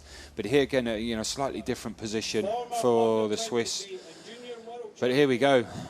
This Big is man from the States, Taylor. He is. Great to see him in these World Championships. This rider about to get started. And, of course, a silver medalist before, an under-23 world champion. And you have Taylor Finney of the United States of America about to get underway. And yesterday, the Americans won both the time trials. Can Taylor Finney bring another medal to his country? Well, fingers crossed for him, and certainly there'll be one or two people back at home wishing him well and hoping him, urging him on. Certainly has the potential, but I think he was probably a little bit disappointed with his Olympic Games, to be fair to him. 22nd in that time trial, which you know, he's certainly shown more promise than that. But we have to you know, go back to that injury that he had, an almost career-ending injury only a couple of years ago, that he is still on the comeback trail from, where he broke his leg. You look the scar he's got on one of his legs. It's absolutely incredible. Just please stay with us. Edvald Bosenhagen is about to get started now for Norway. Winner of Ghent-Wevelgem, a stage winner in the Tour de France, winner of Plouay. Another rider who's about to roll down the start ramp, and this rider, of course, we know he's a fantastic time trialist, a great rider to have on the front of a peloton to bring a breakaway back. Yeah, Edvald. Actually, if you Google Edvald, spell check came back as D-value, which is pretty much, I think, what he has done over the years. Yeah. Showed such good promise early on in his Columbia HTC days. Yeah. And, you know, went to Team Sky, and I think he floundered a little bit. Again, he's gone back to Dimensions data. He's had 9 victories this year. Yeah. In very good form. His time trialling ability, I'm not so sure. 30th in Rio last month. On this sort of course, yeah, I'm not quite so sure. But he's here, and he's had a good year this year, and he's back. Year. Yeah, he's getting back to his best. Yeah, the smile was back on his face a few times this season. You could sense the lean years of not winning bike races was preying on him. As we see the arrival of, sorry about the picture breakup. As the case we may don't be. see the arrival of him. We see a bit of picture breakup. Smukkels was about to arrive then, as we wait for that, but he's not going to trouble the time of Ryan Mullen. How many times are we going to say that this afternoon? No one's troubling him whatsoever right now. Not yet, but I'm fairly confident that they will later on. I don't think we're going to see the kind of thing that we've seen, especially with the juniors and certainly with the under-23s, where the earlier riders coming in are there all day long. But up to now, it's a really good ride and put pressure on one or two of the others, certainly coming out later on. This rider then gets started. Victor Campenet, the under-23 European champion in 2013, and was also, I think, Rob, second in the European Championships. Yep, and also second in the second in the Euros, and also national champion, like you said. So yeah, another rider in form this year. Good quality time trialist. Whether this course will suit him, we will have to wait and see. As the wind again is just changing a little bit of direction. It's now just coming up a little bit behind the riders, just from the opposite side, and it's more of a crosswind now. If there is still some wind on that long straight section down here towards south, towards the final part of the circuit, that wind is starting to just move around a little bit. Is that a good thing or a bad thing? No, that's a bad thing. It would have helped the earlier riders. Certainly Ryan Mullen would have had more of an advantage. If it continues to come round in that direction, then it could very well actually start to come up and across the left-hand shoulder and in towards the face of the riders, which, if it's got, even if it's only 2 or 3 kilometres an hour, that will still have an adverse effect for riders coming later on. But we'll just have to wait and see what happens. I mean, it's very difficult to see if there is any wind on that section because there's just nothing around. Let's get Johan Le Bon started, a stage winner in the Eneco Tour, twice a national time trial champion. He's from France. Talking about Ryan Mullen's ride, though, he will probably be sitting in the hot seat saying it's about time I had some luck in the World Championships, because every time he's been in with a chance of taking a medal in the under-23s, for example, he ended up riding in totally different conditions to the rider that won it. So he ended up in the pouring rain one year, couple of years ago, compared to a rider riding in totally dry roads. Yeah, sometimes in fact if it's the rain, as long as it doesn't affect with your vision, one of the things you've got to look out for is, generally a more aerodynamic helmet has a visor, but if it rains and you've got conditions like that, obviously you don't really want the visor because your helmet can steam up. But sometimes it can actually help to have a bit of rain if it's a nice flat race. But if it's technical and you've got lefts and rights, obviously that's going to be a massive detriment, because you're going to have to slow down a lot more just to get yourself round those bends, because you overcook it, you go down, then that's it, it's game over for you. It is. Well, this rider, Yves Lampiet, is out on the course. We are getting ready now for Bob Jongels to start. There is Rowan Dennis, who wants to turn around the disappointment of the Olympic Games. Bob Jungels, the world champion as a junior in 2010. Jungels, the Maglia Bianca, the white jersey of the Giro d'Italia. He had a great ride there. Riding now for Luxembourg, of course, and underway for Bob Jungels. Yeah, I think Bob Jungels was actually one of those riders who's tipping Tony Martin for the victory today. But that's all going to be out of his mind now. It's just him and his bike, his hands in front of him, and just concentrating on the effort there. Look how look at that front position as we look from this camera, just going straight through the air. Yeah, hands together, elbows almost together, and you can see it just rolls your shoulders in, and then your head starts to tuck in. And that's the big man himself, 6 times on the podium, 3 times former world champion in this event. He's all smiles. He's pretty relaxed.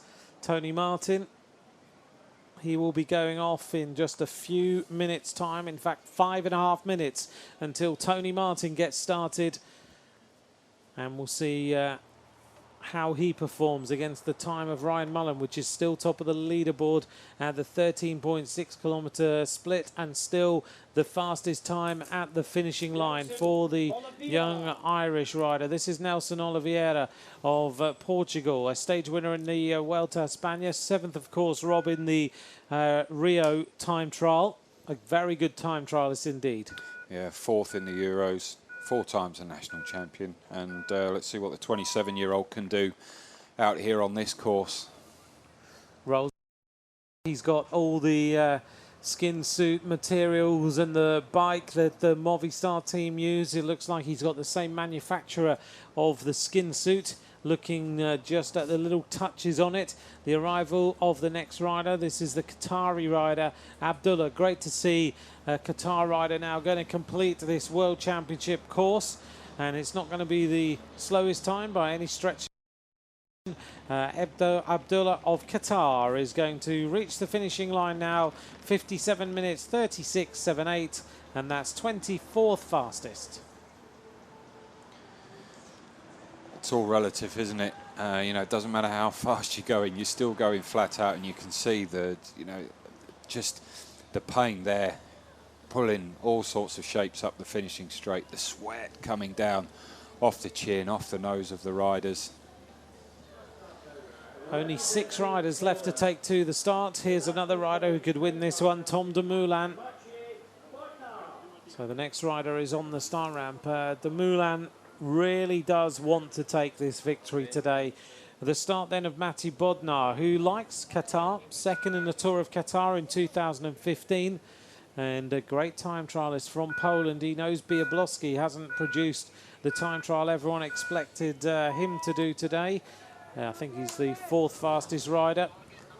But Matej Bodnar rolls down the start ramp and is underway. Yeah, with the time trial stage in the 3-day Doha earlier on in the year.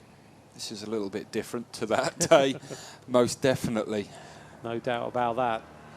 Doha doesn't really see temperatures like this ever, does it? I don't think so. It's been a few million years since it has, I'm sure. Do tweet us your predictions if you would like to. At RobHales1, at Ant McCrossan is where you can join us. Bodnar going out on this time trial to that right-hand turn. Just looping round before he goes out onto the long straight road down to the Pearl.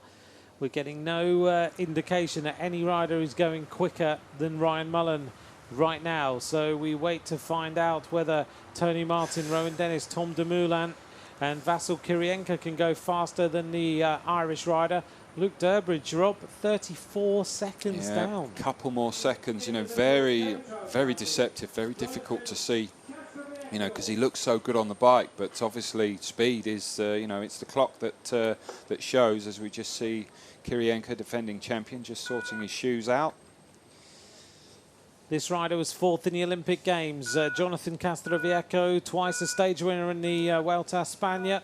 4th here in 2015. Can he remove this thing of finishing 4th and get himself a medal later on this afternoon? Jonathan Castro, star rider, riding for Spain, gets underway.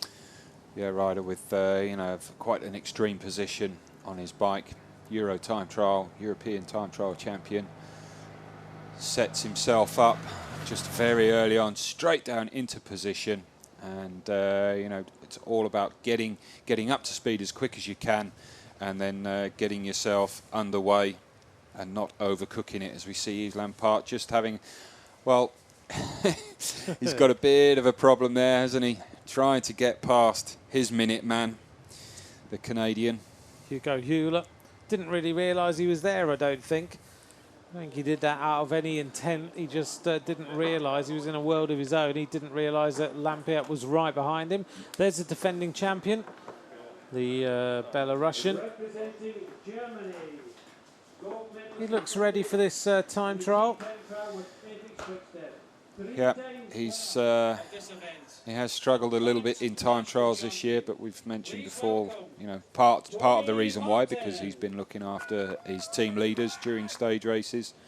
But even so, he did struggle a little bit at the Olympic Games. Tony Martin is now underway. This is the rider that everyone has said is the race favourite. Everyone is expecting Tony Martin to come up with the goods and produce another world title. He is 3 times a world champion. He won it back-to-back, 11, 12 and 13 before Bradley Wiggins and Vasyl Kirienka took the title. But this man is extremely fast. He looks ready. He looks very lean. As you were mentioning, Rob, he's changed his hand position on the bike. He looks so lean and cutting through the air. Look at the shoulders, the way that they are right in on the head to slice through the air. Yeah, he's changed that position of his hand position.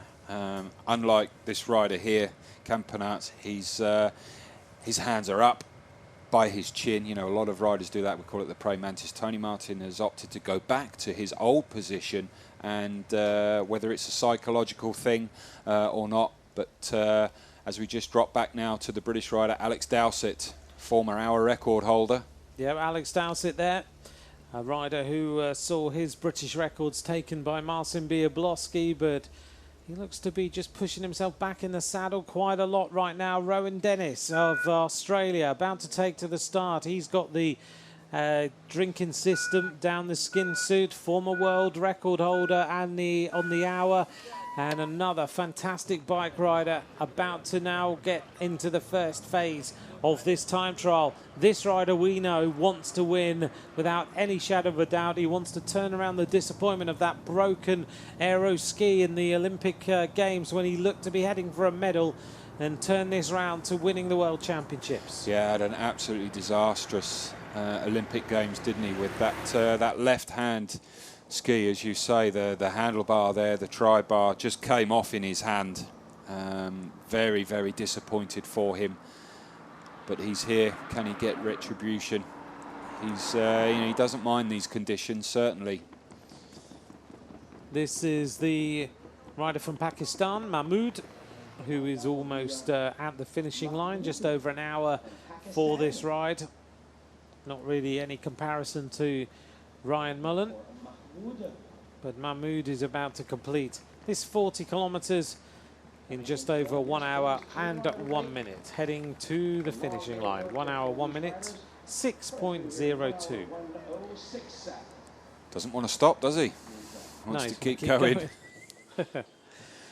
The start then of the penultimate rider. This is Tom Dumoulin, the silver medalist in the Olympic Games. Interestingly, choosing the sunglasses as opposed to a visor. But Dumoulin really focused here. Gets underway. Yeah, I think he was extremely disappointed to be beaten by Fabian Cancellara in the Olympic Games. I think he was coming into it, he was the out-and-out favourite, but we've got to bear in mind that he crashed in the final week in the Tour de France back in July and broke his wrist, so which did obviously raise some questions. But going up to that incident, he was by far, I think, the out-and-out favourite, certainly one of those favourites, alongside probably Chris Froome, for a slightly different course, admittedly, with a bit of a climb in it in Rio. This is completely different, but certainly we're looking forward to a big battle between this group of riders here. Obviously, Tony Martin, Tom Dumoulin, Rowan Dennis.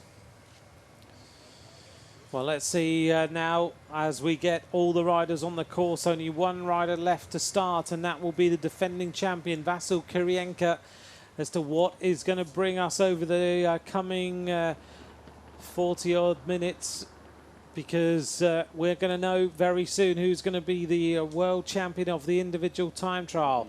This is the Kosovo rider, Nua, who is about to finish this course. And a time of just over 58 minutes. Racing to the finish for Nua of Kosovo. And we'll stop the clock around about 58.5 minutes, 58.25, 3-4 for the rider from Kosovo. Any moment now then, the final rider starting. This is the defending champion about to take to the start. The Belarusian Vasil Kirienka, when he won the world title last year, I think everyone was really pleased for him.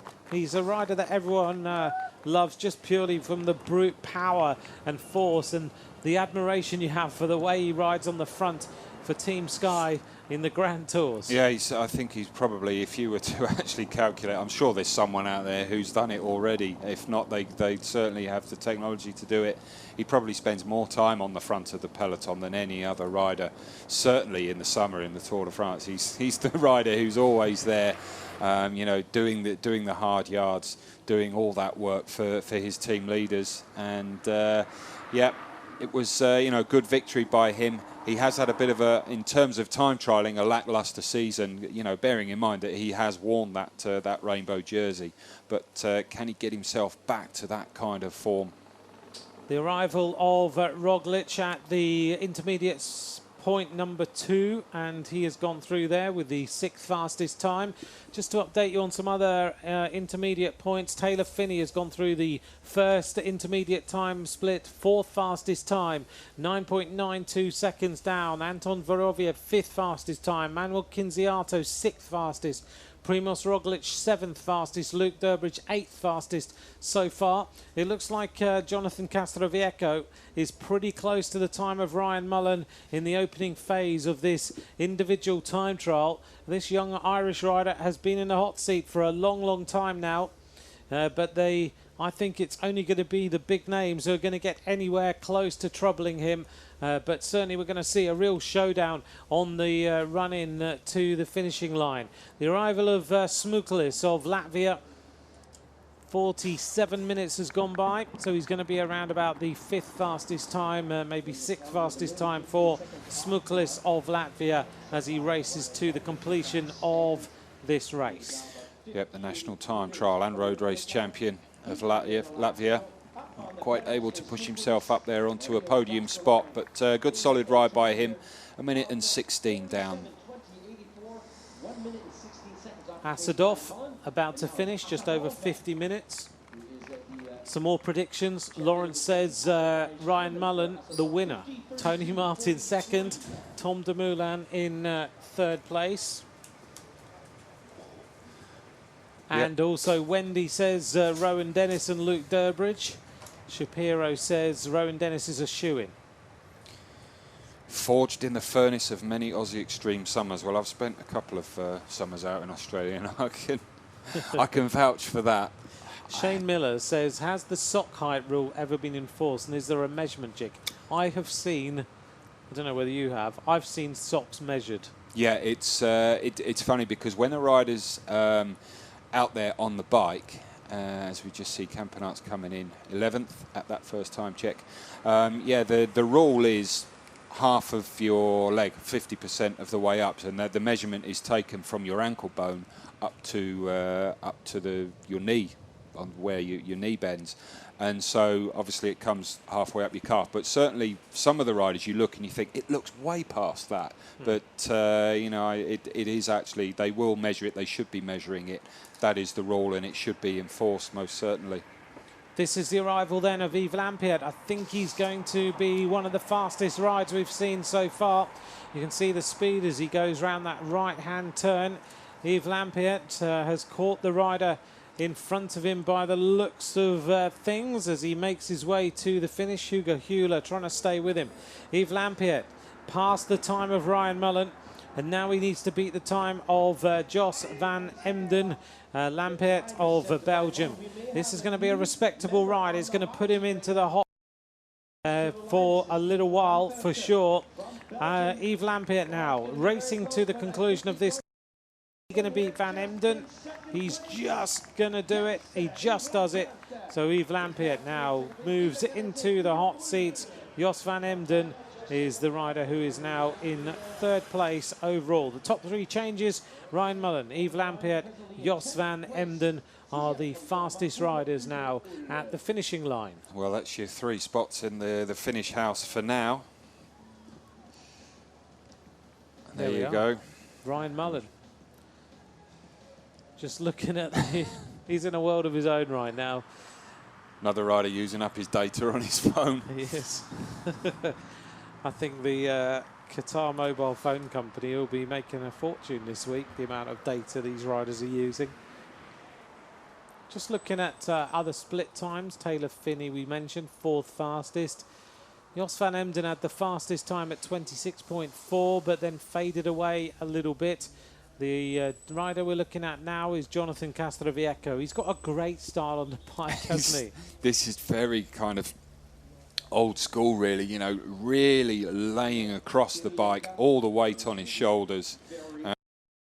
That many riders have gone away from, but it certainly suits a Spanish rider, and he revels in that kind of position. He does. He's almost down on the ground. He's so low.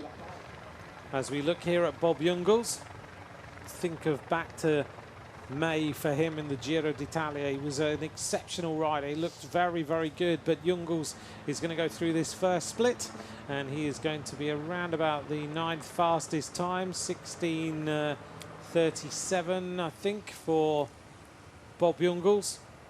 As we see the arrival now of Stephen Cummings of Great Britain. Been a tough day out there. Yeah, a lot of sweat, a lot of dehydration, fluid being lost, and again he'll be one of the riders who will be trying to get his recovery as soon as he can, ready for Sunday's road race, where he's got a big rendezvous, no doubt on or near the front of the peloton, and certainly doing a lot of work for his team leader there, Mark Cavendish, and his teammate as well from Dimension Data. Yep, another Dimension Data rider, Steve Cummings then. Heading towards the finish. He's going to be inside the top 10 by the looks of things so far in this race. He's going to do that. He's going to be the 9th fastest time. Cummings finishes 47:31.52. And look at the speed, 50.499 kilometers an hour, and that puts you quick. 9th. Yeah, it's yeah, that's a bit of pill to swallow, that one. You know, big average speed, but still only just getting you for now as well, just in that top 10. But if you were averaging well over 50k an hour for a time trial and finishing 9th, it would be pretty hefty, wouldn't it? You'd be thinking, oh, I've gone that quick. And yeah, that's I think it's expected, certainly. I don't think Steve Cummings had any illusions of getting himself on the podium here, but you know, a good ride by him, and here you can see Castroviejo just making that bend, and that's, you know, this is one of the difficult sections where you've got a lot of heat. You go into that bend, you slow down, you lose all your momentum, you can't carry much, if any, around that bend, and then you've got to accelerate back up, and here you can see straight back into that position. It really is quite incredible, that. I love the way his hands are almost on the front wheel, aren't they? It's just so low at the front of this bike. And we talked a little bit yesterday in the women's time trial. Lucy and I were talking about the fact that it doesn't matter whether you're tall or short, as long as you can produce the power, then you'll go as quick. Yeah, there's a balance. You know, obviously, generally a bigger rider will have more power, but they need more power to actually go the same speed. So a lot of it's this balance and this weighing up between position and power. And if you were to make a graph with an axis on, and you would find the points where they meet, your power and your efficiency aerodynamically. And you know, if one goes up, the other one will often drop down. So you get a more powerful position, a more upright. You really open your hips up. So in terms of Castroviejo here, it's not a very, generally for most people, it wouldn't be a very powerful position. If he was to ride like on a turbo train or on a rig, he wouldn't be able to produce that much power, but it's very aerodynamic for him, for his body shape. Here's the current standings. Ryan Mullen of Ireland is the leader of this time trial. He is in the hot seat with Yves Lampiet and Jos van Emden. Ryan just working away on his phone, updating everybody on exactly what's happening here in Qatar. What a time to play Pokemon. Exactly. There surely isn't a Pokemon around that hot seat. Looking here at Vorobiev, the Russian rider, 44 seconds down. Lawrence McIntosh thinks the conditions have changed since Ryan Mullen rode. I think we're kind of giving that indication right now as we see the arrival of Jack Bauer out on the course. Bauer hasn't been setting fast times, but he looks like he could maybe just sneak inside the top 10, the New Zealander. And just behind him is the rider that I think he's caught, which is Navadauskas, and Bauer 10th fastest, 47.47, 3.6. Navadauskas is going to be around about the 49.5 minute mark as he hits the line. 49.26.93, 19th fastest. The conditions have changed a little bit. Yeah, we've seen it. They've drifted just a little bit over the course of the race, and that's generally the thing, and it's often the luck of the draw. But there you can see Jack Bauer just fighting his way up to the finish, and that's a good solid ride by him. And obviously he had a nice catch as well with Navadauskas in the latter parts of the race just to help pull himself out there. Here's the arrival then of Luke Durbridge, the Australian rider, trying to get to the line inside the top 6 riders in this individual time trial. Luke Durbridge is going to arrive at the line now in 47.11, and that is 6th fastest. I think Luke's going to be disappointed with that ride today. Yep, I think Turbo Durbo blown a gasket just a little bit there. Here's the arrival of Tony Martin. What a ride. The time to beat is 16:13.56. Tony Martin is going to arrive there. Is he going to obliterate the time of Ryan Mullen? The answer is, as he hits the line, he does. 16 minutes 5.96, 7.6 seconds faster by Tony Martin. Yep, and I think it's fair to say that Tony Martin, of all the riders out here, will be one of those top riders who will be able to get himself round here very evenly paced, and not misjudge it. Let's certainly, for his sake, hope that, because that is a quick time. As you can see him just take a drink, go straight for that very efficiently, not using too much time. You lose a very, very slight amount of, you gain some aerodynamic drag, which will slow you down, but it's barely measurable, to be fair. But you can see him straight back into position, his number pinned on, very low, just down the back, out of the way, and his radio, and he's got a hydration system on there as well. So many of the riders opting to use both, as we go to Rowan Dennis now. This is Rowan Dennis of Australia, the rider we talked about before, who had that disappointment of the Olympic Games. He's such a great bike rider, a good road rider, a great time trialist. Rowan Dennis now trying to get to that intermediate time split, and he's going to be in the ballpark, there's no doubt about that. The question is, can he hold the time against Tony Martin of Germany?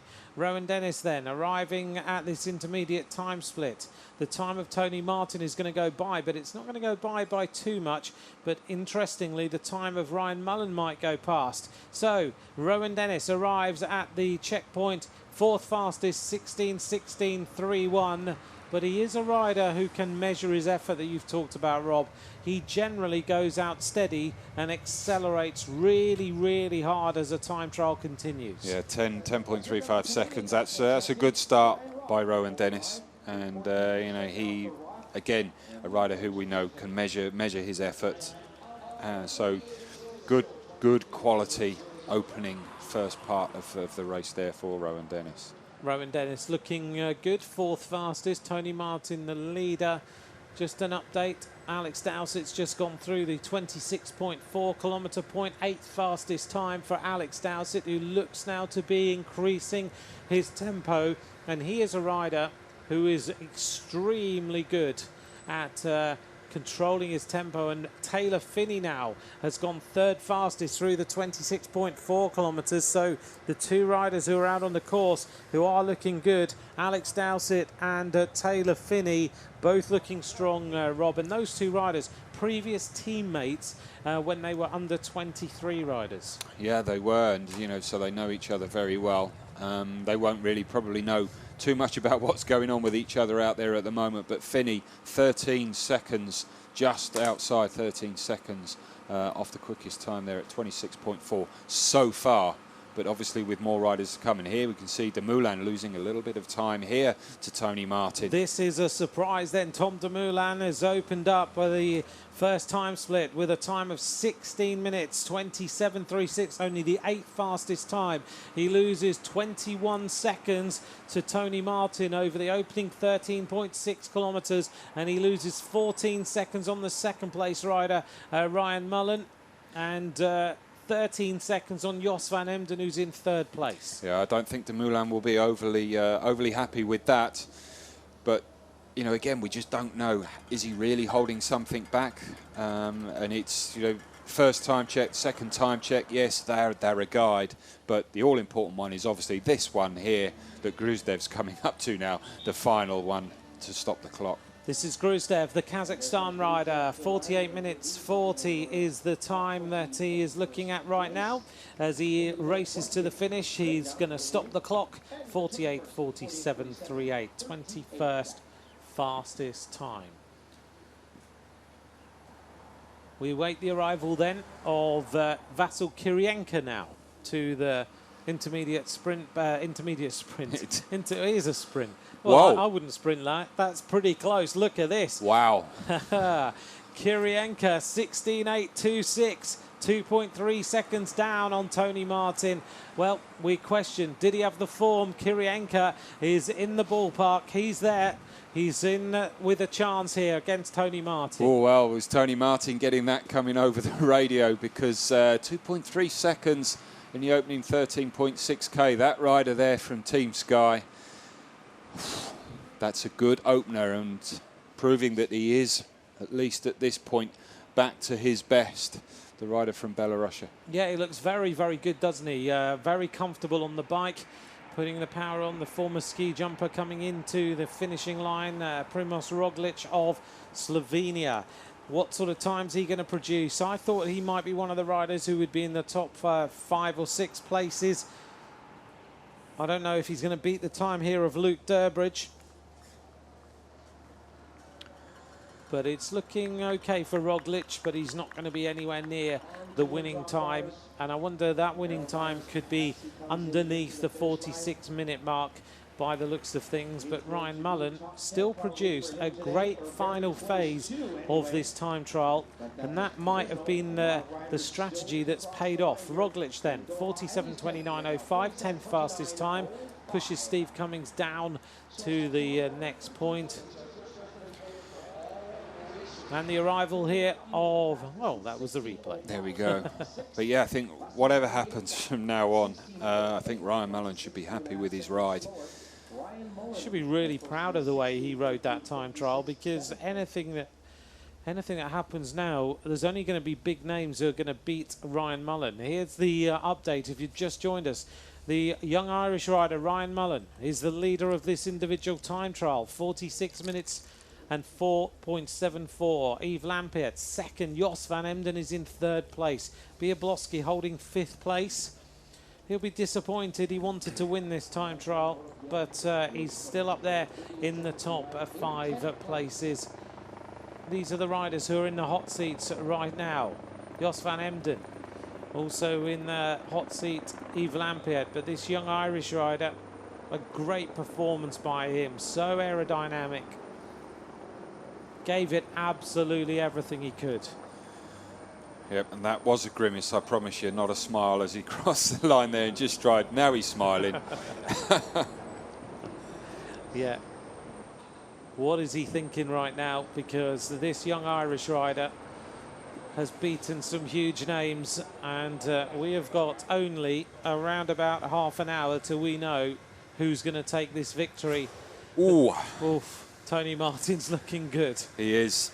The Panzerwagen, he's going full gas at the moment, isn't he, on this big straight section. Apparently his usual 58 tooth chainring on the front, so if that's news to people they don't quite understand, it's big.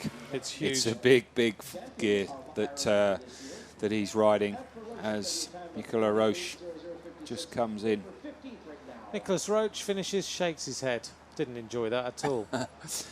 Takes his visor off just to try and get some airflow across his face, so he can't emulate his Irish teammate Ryan Mullen. I think the way Nicolas is, though, he'll be very happy with to congratulate the performance of Ryan Mullen and know that he's still there in the hot seats after a long time. Looking down on Vasyl Kirienko, look at that, it's rock steady. There's no movement at all. He just churns the gear over and he will just be concentrating. Just wants to get there and wants to defend this title against Tony Martin. Yep, just measuring this effort out, and well, he's on the same kind of time level with Ryan Mullen, so still he is there. Just losing a little bit, but you know, just measuring that effort.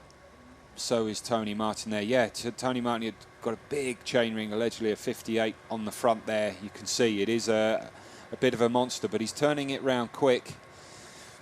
Big high cadence. The pedalling stroke on Tony Martin is just exceptional to watch. He just churns the gear round with so much ease.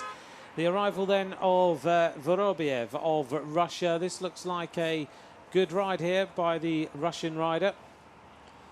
He's got 500 meters to go though, so still a little way to go to the finishing line. May well be dropping back and outside the top 8 or 9 riders for Vorobiev of Russia. Only 17 riders now left to finish. And as the time clicks through, so we start to see the possibility of Ryan Mullen getting a medal here in these championships. Getting closer and closer, isn't it? If he doesn't, then unfortunately he's going to have a last-minute disappointment, because it's going to be right down to the wire with the final riders as Vorobiev just finishes a minute down. Next rider should be Manuel Quinziato of Italy coming into the finish. Yep, Quinziato, Stefan Kung, Alex Dowsett, Taylor Finney.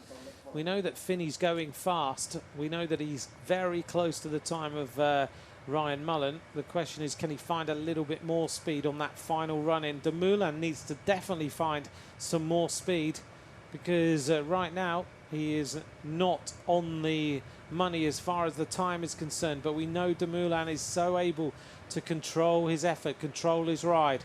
He'll know exactly what's going on. He'll know what he needs to do. A good question.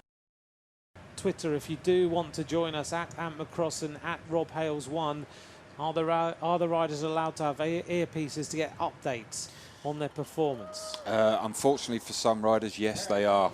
And some of those updates won't be good news, I'm afraid. But yeah, they will be getting time checks from their driver, from their team director back in the car following them.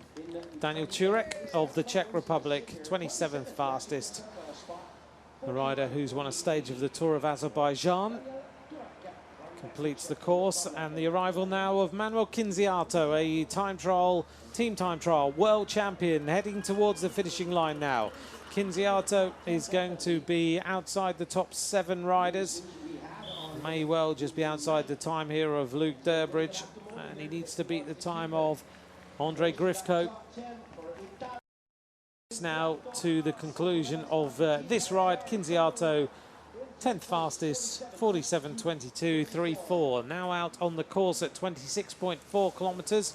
A new 3rd fastest time by Maciej Bodnar of Poland. Bodnar goes through 12.66 seconds slower than the time of Jos van Emden and just behind the time of Ryan Mullen, but he's now the 3rd fastest rider on the course. Taylor Finney, the 4th fastest rider.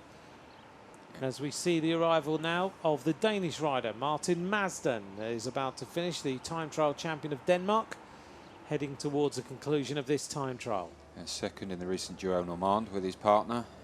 So again, a rider who we know has got form, and looking to get himself right up there certainly in a top 10. He'll be hopeful for that by the end of today. Well, Madsden's looking good.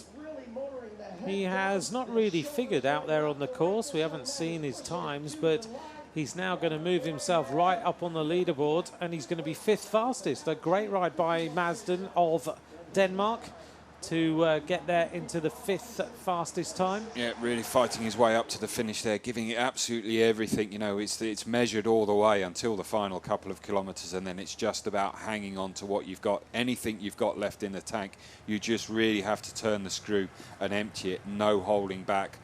If you've run out of energy completely, then it's just literally is hanging on and just squeezing it out up those final few hundred metres.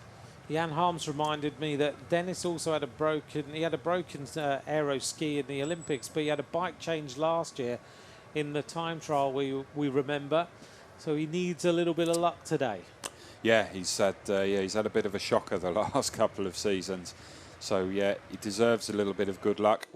If he gets that, whether that's good enough, he certainly need the form and the power to carry him through.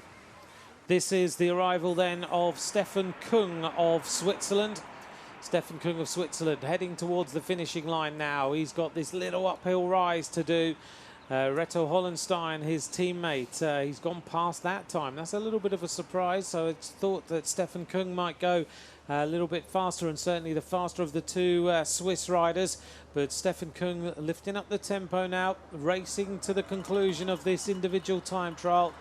And after this, we've only got 14 riders who are left to finish this time trial, and we'll decide where the rainbow bands are going to go. At the moment, it's Tony Martin who's setting the standard out on the course. Stefan Kung, 47 minutes 7, 47 minutes 8, 8th fastest time. We're hearing out on the course Tony Martin through the 26.4 kilometre split. Tony Martin is now the fastest rider. He goes through 36 seconds faster than Ryan Mullen. So Tony Martin, without doubt, is setting the standard for all these riders to try and beat. Certainly a decent chunk of time there, that advantage. As we go back to the current standings. And Ryan Mullen is the leader. Lampert is second. Jos van Emden is third. But we need to see now whether any riders are going to get anywhere close to the time of Ryan Mullen. I can see that Alex Dowsett's not far away, and he looks to be accelerating even more. We might see Alex Dowsett inside the top 6 riders here at the finishing line, judging by his performance. Rowan Dennis now setting himself up for this second time split, but Dennis also looks to not have the arrival then of Alex Dowsett. He's giving this as much throttle as he can. He's outside the time of Ryan Mullen. This has hurt him, but he could be inside the top 5 riders. Alex Dowsett of Great Britain is going to stop the clock now, and he does. 5th fastest time, 46.54.07 for Dowsett. Yeah, well, I think he should be fairly pleased with that ride. Just see him licking his lips out there, just trying to get some kind of moisture there. Commonwealth Games champion. Well, I know he feels like he could win the World Championship one day. Ryan Mullen still there. And it's still the Dutch rider, Jos van Emden, Yves Lampaert, Ryan Mullen. But we are seeing a little bit of a changing of things out on the course at 26.4 kilometres. De Moulin doesn't have the speed today so far, but don't take that as read, because Dowsett was way down and came faster and faster towards the finishing line. A very good effort by him. Tony Martin's the fastest rider on the course for Germany. Jos van Emden second fastest so far. Rowan Dennis now is starting to pick up the tempo, we hear. And Rowan Dennis goes 3rd fastest out on the course through the next intermediate time split. So the teams and the riders we're worrying about, Tony Martin, Rowan Dennis, and also Jonathan Castroviejo is a rider who could potentially move into the medals as well. So it's Dennis, Martin and Castroviejo, Rob, who are the fastest riders on the course so far. Yeah, Rowan Dennis, the Australian, has managed to nibble about 4 seconds back on the current leader at the finish, Ryan Mullen. So again, a rider who we know and expect to have paced it well and at the moment he's going good. As we go back now, 62 kilometers an hour for the rider from Belarus, defending champion Vasil Kirienka. He just sits there, rock solid, doesn't he? Just doesn't move in the saddle, no rocking, no rolling, just sit there, pushing those pedals round. It's the sort of style you want, isn't it? Just the ability to sit nice there and smooth and be going absolutely flat out, which is what he's doing. Yep, really going quick at the moment. Vasil Kirienka heading towards Rob Intermediate split number 2 now. So not far to go to the finishing line. This splits at 26.4. So you've got 13.6k to go to the finish. 21.8 seconds, 53.1 kilometers an hour average. That is big, but not quite as big as Tony Martin at the moment. No, Kirienka goes through that split then with a time of 29.49.09. The arrival of Taylor Phinney. He looks to be suffering a little bit now into the finishing line. He was looking fast, but he looks like he's fading away just a little. Taylor Phinney of America. The time to beat here was 46.04.74. He's not going to do that. Ryan Mullen will be his teammate next year on Cannondale Drapac. Taylor Phinney then finishes in a time of 47.467, 8th fastest time for Taylor Phinney of the United States of America.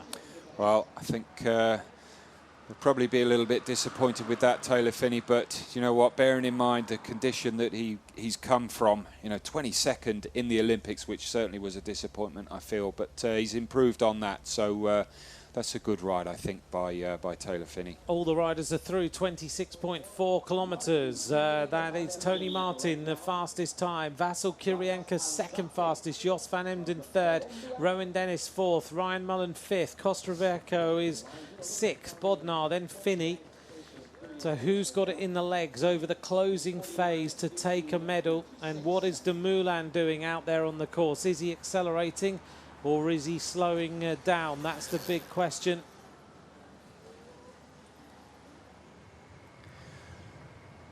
Back to Kirienka now.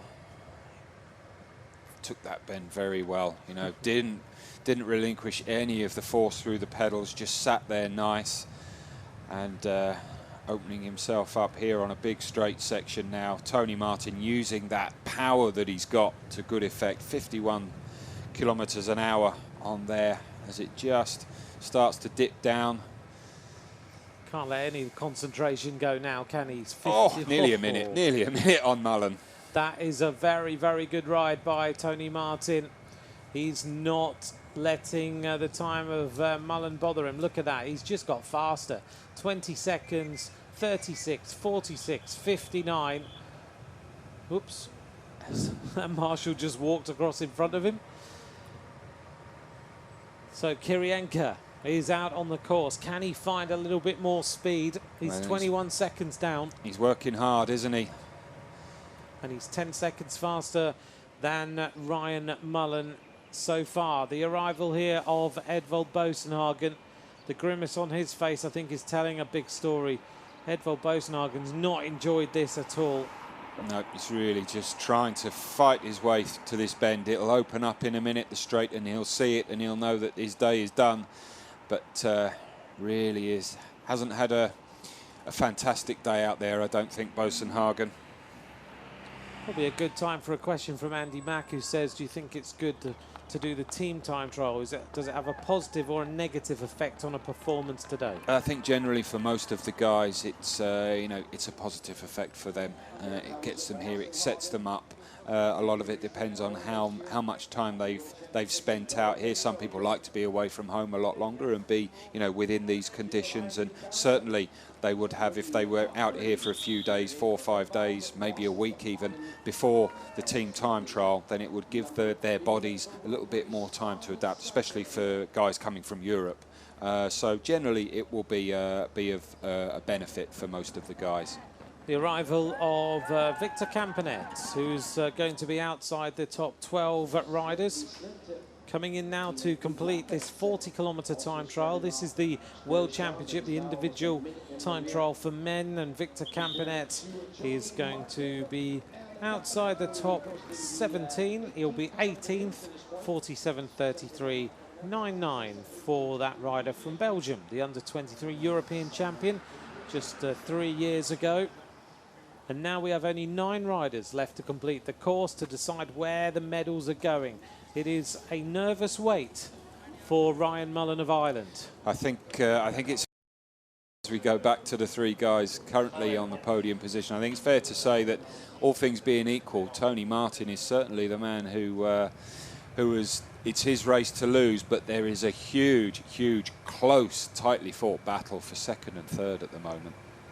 Yeah, I mean, the riders who could take the medals, Kirienka, Rowan Dennis, Ryan Mullen, Castroviejo. It's all possible that Mullen could get a medal. He might end up being just outside them.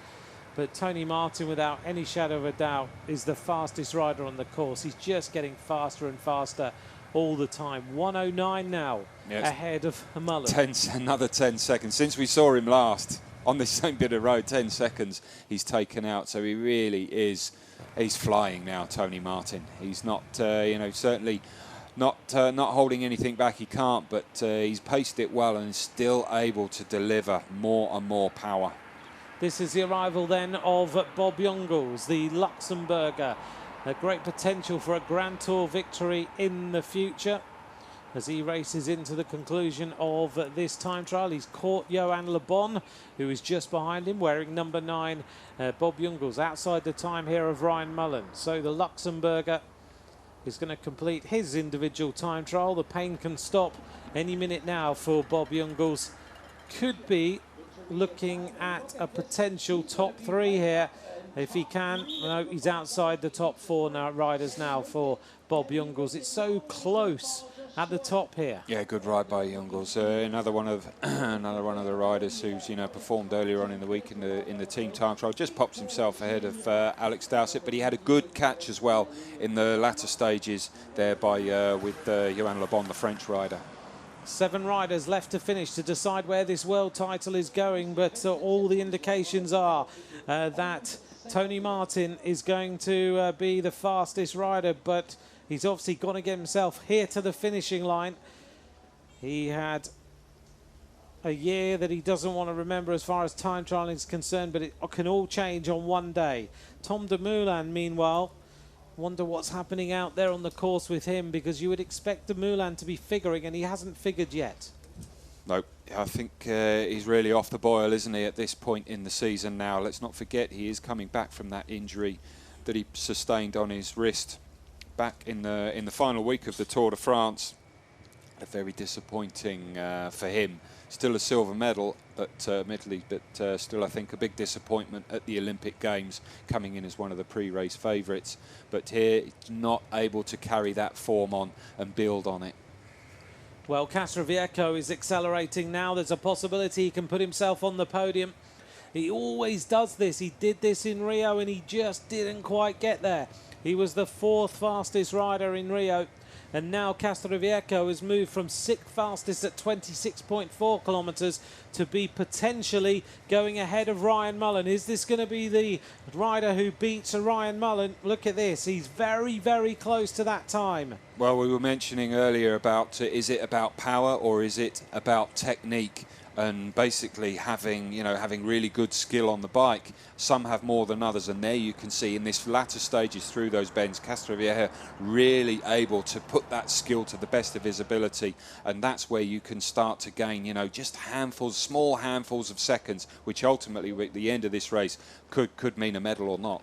Nelson Oliveira then, another teammate of Castroviejo, as he completes the course. Behind him is Matti Bodnar. Bodnar now racing to the finishing line with what is going to be a great ride. Bodnar, is he going to go top of the leaderboard? He has really powered his way into the finishing line. The first rider under 46 minutes. Matti Bodnar is top of the leaderboard. That was a fantastic final run-in to the finish. He took back 40-odd seconds in the final run-in to the conclusion of this time trial. Where on earth did Bodnar find that from in the latter stages? Absolutely amazing in that those kilometres really did stretch that out. And there you go, it's a change at the top, and unfortunately for Ryan Mullen, the Irish rider, he moves down is that ultimately going to move him off the podium completely? Could very well do. What a ride by Bodnar. He was way down on the time of Ryan Mullen. 40-odd seconds he took back in the final phase of this time trial. But is this the man now who's going to change the guard at the top of the leaderboard yet again? Jonathan Castroviejo, look how hard he is working. Another Movistar rider trying to find a little bit more. Just almost kicking that bike forward to get to the finishing line. 45.59.76 is the time to beat of Bodnar, and he's not far away now from the finishing line. He can't purely finish fourth yet again in a time trial. Jonathan Castroviejo, it's going to be close, but he looks like he's going to get there. He's going to lift it a little bit more. Is he going to do it? The line is coming now, 50 meters to go. He hits the line now, 45.53.90, top of the leaderboard. Castroviejo is in the hot seat, and just behind him now, Tony Martin now arrives. Look at the time of Tony Martin, 44 minutes 37 goes by. Now going to obliterate the time of Castroviejo. Hits the line in 44.42.99. That's got to be the winning ride. Minute and 10. Amazing, absolutely amazing. Well, what a rush there to the finish, and those three riders all coming together. And, well, it is unfortunately for Ryan Mullen. He pops himself off that podium. Just with those three riders coming in together, suddenly we've gone from Ryan Mullen leading to Tony Martin in gold medal position. Castroviejo racing back to get the silver at the moment, Bodnar, but we still have Rowan Dennis, Tom Dumoulin, Kirienka to finish this time trial. Well, what a finish, what a change. And there you go, there you can see the faces, and well, that's it.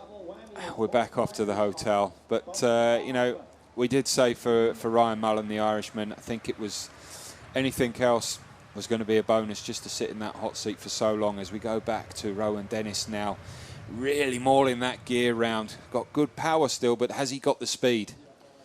Well, this is the result of the finish line. So far, Tony Martin, Bodnar. Is that the winning ride? Tony Martin, 44.42.99. But you can't discount anyone because we've seen the acceleration of Bodnar, who brought back 40-odd seconds in that final phase of that time trial. And it's an exceptional ride by Bodnar. Bodnar pulled that out from nowhere, didn't he? Talk about rabbit out of the hat. I didn't see that coming. It wasn't expected at all. No, not at all. Right, we're back now with Rowan Dennis of Australia. Makes his way around these turns. Can he pull this one back? Rowan Dennis, who has been figuring, he was fourth fastest through the 26.4 kilometre point. 1 kilometre to go for Rowan Dennis. He's rocking and rolling all over the place. He's in a big gear. He's giving us as much as he can to try and give himself a medal here. Rowan Dennis of Australia, those legs look like they are really hurting now. The sweat is absolutely pouring off the Australian. Yeah, and it looks like he's coming in for around about 5th place at the moment as he comes to the finish, just off the podiums, I feel. Not quite in sight yet here at the finish line. He's got this big open right-hander here to make his way through, but he's not giving up. He's fighting all the way to the line, but I feel he's going to be just outside the medals, unfortunately. Rowan Dennis heading to the conclusion of his individual time trial. He hoped for much, but I don't think he's going to get in the medals, the Australian rider. He'll go away during the winter, and he will come back, I'm sure, with the power that this rider has got, and win some big time trials. 5th fastest for Rowan Dennis. That's been a hard day on the bike. Yep, gulping the air in there. Can't come off those bars. He just lies there across the bike, trying to recover, gasping for the air. And that was a big, big effort. Looked so promising from the start, but just started to fade near the end. Only 2 riders left to finish. Tom Dumoulin, Vasil Kirienka. Kirienka now is into the final run-in to the finishing line. He's got to beat a time of Tony Martin, 44.42.99, and he is still riding at well over 50 kilometres an hour. Don't discount Kirienka coming back to win this time trial, or at least getting the medals. Castrovieco's got to be happy. I think he's going to get a medal this time. Matti Bodnar may well be a rider who could drop out of the top 3, but let's wait and see. All the splits show us that Kirienka isn't going to beat the time of Tony Martin, but we know what Bodnar did, Rob, over that final run-in. Well, it looks like Kirienka could very well be riding himself into a podium spot, quite possibly the silver medal as well, but I really don't think that he's going to be able to accelerate as much as he needs to be able to topple the German Tony Martin. Way off the pace now, considering his expectations, I feel, and certainly on paper looks like this is a disappointing ride for the Dutchman. Yeah, it just hasn't been his day today. Tom Dumoulin just suffering his way to the line. He's going to be outside the top 6. Well, at some point that injury that he had and the rehabilitation coming back so quick has got to pay, and maybe today it was. Well, that's the thing, you know, he had to come back quick for the Olympic Games only a couple of weeks after that injury that he picked up, and I think that's probably had a massive knock-on effect for his form here. He crosses the line, 10th fastest. It's not been a day for Tom Dumoulin. But here's the arrival of Vasil Kirienka. He's not going to take the gold medal, but can he take the silver? Tony Martin is the world champion. Vasil Kirienka hits the line, silver medalist. 45.28.04. Tony Martin is the world champion. He takes the victory. There he is. What a win by Tony Martin. The man's back. He's got it back. That's 4 world titles now. He lent it to Kirienka for 12 months. But unfortunately for the rider from Belarus, he had to hand it back to the better man. Well, what a day. The Germans have had a great World Championship so far. He's ecstatic with that victory. He put in so much work to win that world title. Tony Martin takes the gold. Vasil Kirienka takes the silver. Castrovieco, I'm really happy for him. 4th so many times. He takes the bronze medal. Bodnar takes 4th. Ryan Mullen, the Irish youngster, takes 5th place in the Elite World Championships, having led all the time. That is a stunning ride by Ryan Mullen of Ireland. Incredible ride by the youngster from Ireland. Just off the podium there. But today, it's all about that man. He looked calm, he looked comfortable and relaxed in the hotel yesterday. And he can relax now. It's all smiles, and rightly so. Yeah, he's come back. Last year he was so disappointed. And he was beaten by Wiggins in 2014. He was 3 times the champion from 11 to 13. And now he gets his 4th. He equals the record of Fabian Cancellara to take the most victories in the World Championship time trial. He's dealt with the heat very well indeed. He's acclimatized exceptionally well. And here is the rundown of the top 10. It's Tony Martin who takes the gold. Kirienka takes the silver. Castrovieco takes the bronze medal. The top 10 made up of Bodnar, Mullen, Dennis, Lampiet, Van Emden, Hollenstein and Jungels. That's the top 10 of today. Dumoulin was 11th, Dowsett was 12th, Biablowski in 14th. There's where Finney finished, and Kung and Durbridge and Oliveira. But a fantastic performance by Tony Martin to take the title today. Well, it was all at the finish, wasn't it? It was all at the back end. It was. And all together. Yep, get that time. Didn't have time to draw breath, and then the time was going up and up. Or the time was coming down, the speed's going up and up. And, well, what a finish to today's time trial. Yeah, it was. It was a stunning finish. Suddenly we went from Ryan Mullen leading to the ride of Bodnar, which was the big surprise over that final part of the time trial. Castrovieco, a great performance by him. He just accelerated so well into the finishing line. But Tony Martin never in doubt, really, all the way through. Started off 20 seconds, 40 seconds, a little bit faster, well over a minute. He's so pleased. much. Yeah. Thank you. Wow, you're so strong, man. You're so strong, man. Yeah. Congrats.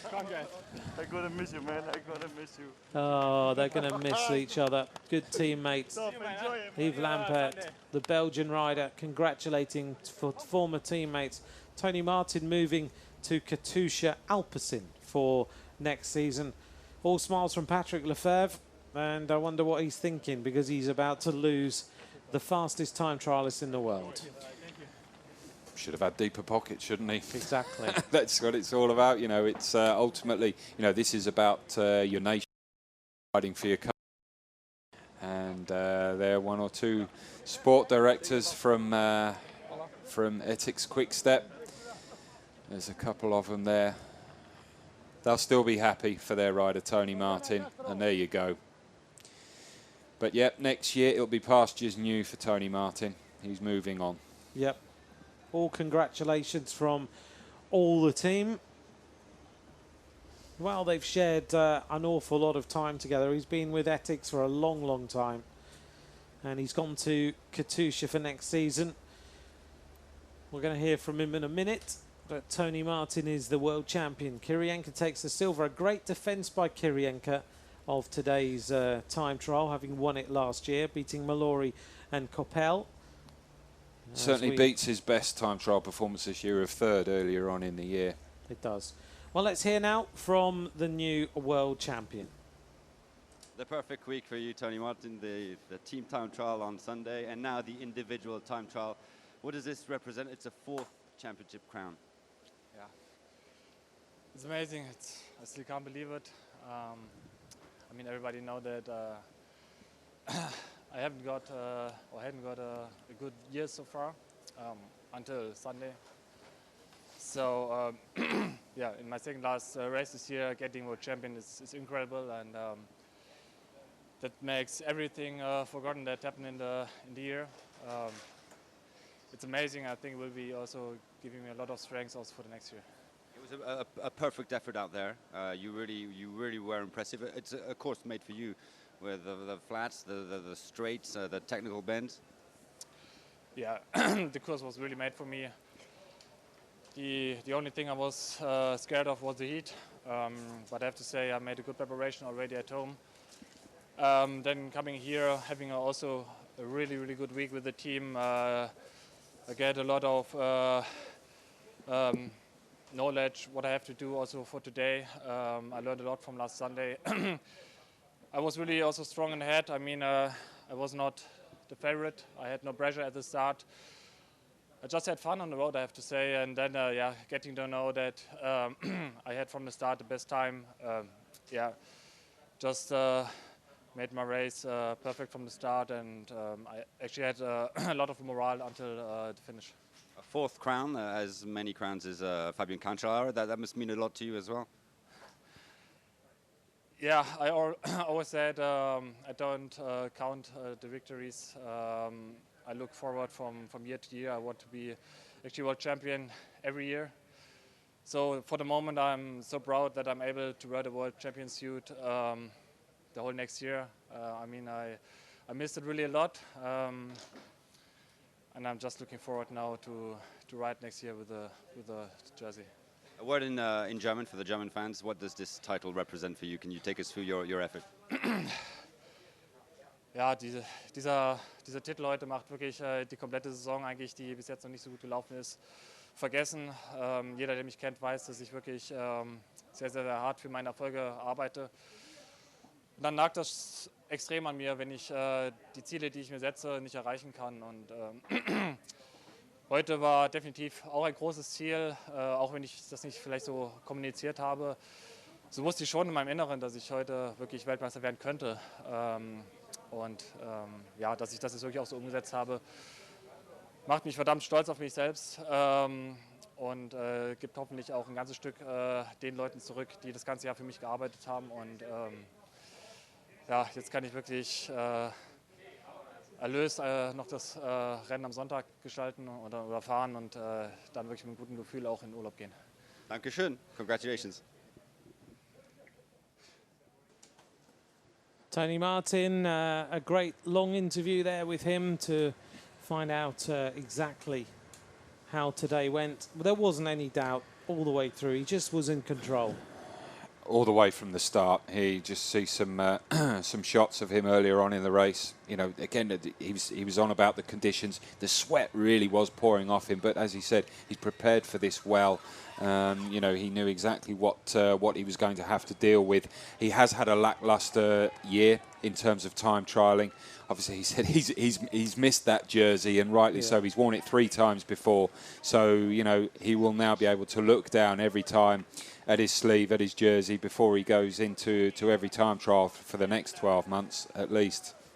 Yeah, And see that reflection of the rainbow jersey again, which is a great morale boost. Yeah, it means a massive amount, doesn't it, for him to be able to have the rainbow jersey. He wants to wear it. He's just saying to everyone, just let me get past. There you go. I think he's fairly confident, and it's going to take more than waving your arms to slow that man down. Yeah, he just... Never lay your bike gear side down. Exactly. Mechanics say thanks very much. Hey, change of teams, change of sponsor next year, someone else's bike next year. Well, just shows how much it means. He wants to be world champion every year. He doesn't count the victories. The mechanic will be counting the scratches for the end of that, for sure. Well, a very good day for the Germans. That meant everything to him. I think there might be a little celebration in our hotel this evening. Let's hope so. Yeah. Hope they keep the noise down. I Yeah. want an early night. You want an early night. Big day tomorrow again, so the racing doesn't stop, does it? It continues. But yeah, it'll be back on the road race Sunday for Tony Martin. But I'm sure there'll be a little bit of a celebration for him tonight. But he's got a big job to do come the weekend with 2 big riders for this course, with obviously Marcel Kittel and I think outright team leader Andre Greipel. But today, it's all about Tony Martin. Exactly. The German team got so many sprinters here. We'll see how they do. He'll just recover and he'll get ready. Tony Martin, great day for him. Rowan Dennis saying just wasn't his day. His power was 30 watts less than what he was holding on Sunday. So that's you know, that's a big chunk to have just missed out on the podium. That would certainly have put him just above Castroviejo if he was able to hold that, but ultimately it's what you can deliver on the day. So yeah, there will certainly be 1 or 2 people scratching their heads and a little bit of disappointment for many. Kirienka, I think he'll probably be happy that he's got himself back on the podium. You know, it wasn't like a handful of seconds, was it? 45 seconds the advantage for Tony Martin, but here we've got the bronze medalist finally on the podium, and a very well-deserved medal for him. Yeah, Jonathan Castroviejo, the bronze medalist. Here's Vasil Kirienka, silver medalist. Look at the effort. And Tony Martin, the world champion for the 4th time.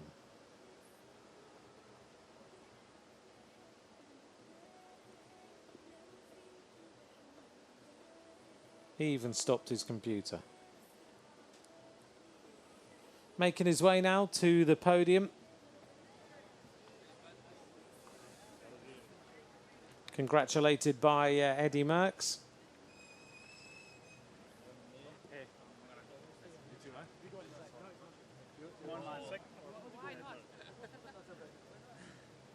Just checking what position he got. How much you weigh? Too skinny, huh? Too skinny for it. Well, that's the thing. It's you know, are you a big, powerful rider where you've got an awful lot of power, a lot of force through the pedals, but you need that power as opposed to the smaller riders. Castroviejo, we were talking about his position. You know, he obviously doesn't have a lot of power on a rig, on a static rig. He would probably struggle to make the top 20, 30 in terms of power output compared to a lot of these guys. Yeah. but very, very efficient going through the air. Tony Martin, you're too skinny. Well, and it makes it makes a big difference there, as you can see. Kirienka, I think he's smiling, he's happy, I think, with his medal. Exactly. But yeah, I through all the wind tunnel testing that I did with the British squad, and I continued that after I retired, and I actually lost weight after I retired. Probably one of the more fortunate X bike riders, and the irony being that actually I was more aerodynamic a year after I'd retired than I was, because I'd lost about 2 millimeters of my overall 2 millimeters in terms of the overall kind of skin folds, right, which meant that my drag went down. I said to them, well, it's just a shame I've lost probably 70% of my engine. Yeah, so exactly. and that's the thing. It's the balance between power output and aerodynamic efficiency, and you can see the difference, complete difference in pretty much all three of those riders with styles and body shapes. Tony Martin being congratulated as he makes his way out to the podium to get the world title.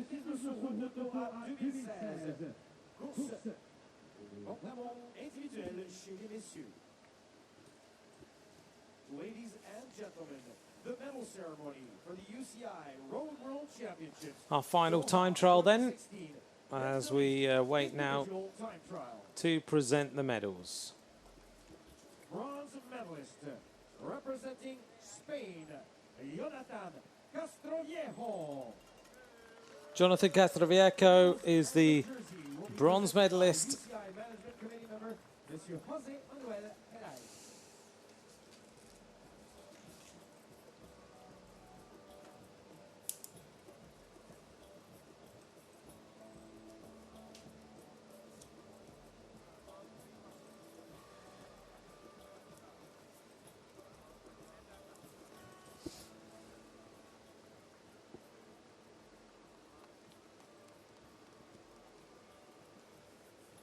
Really pleased for Jonathan Castroviejo today.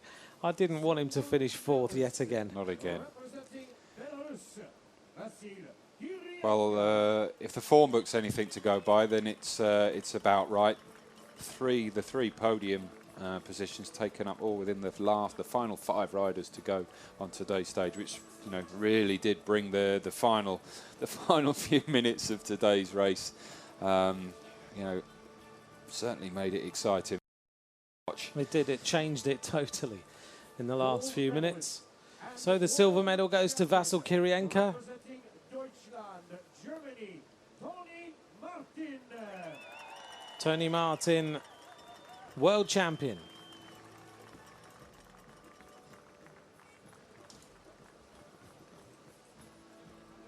Well, he'll be able to wear the rainbow jersey next season in all the time trials.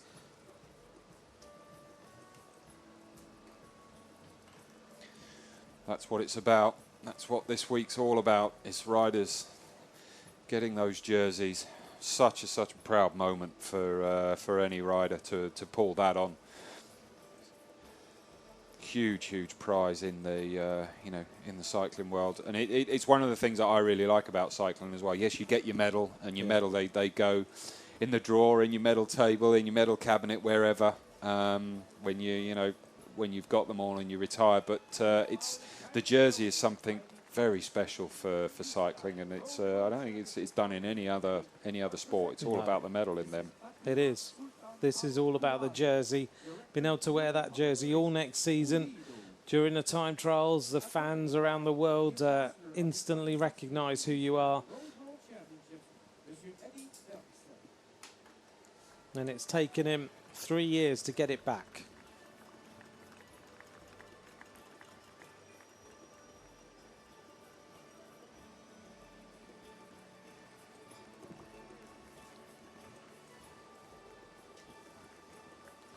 Tony Martin, world champion.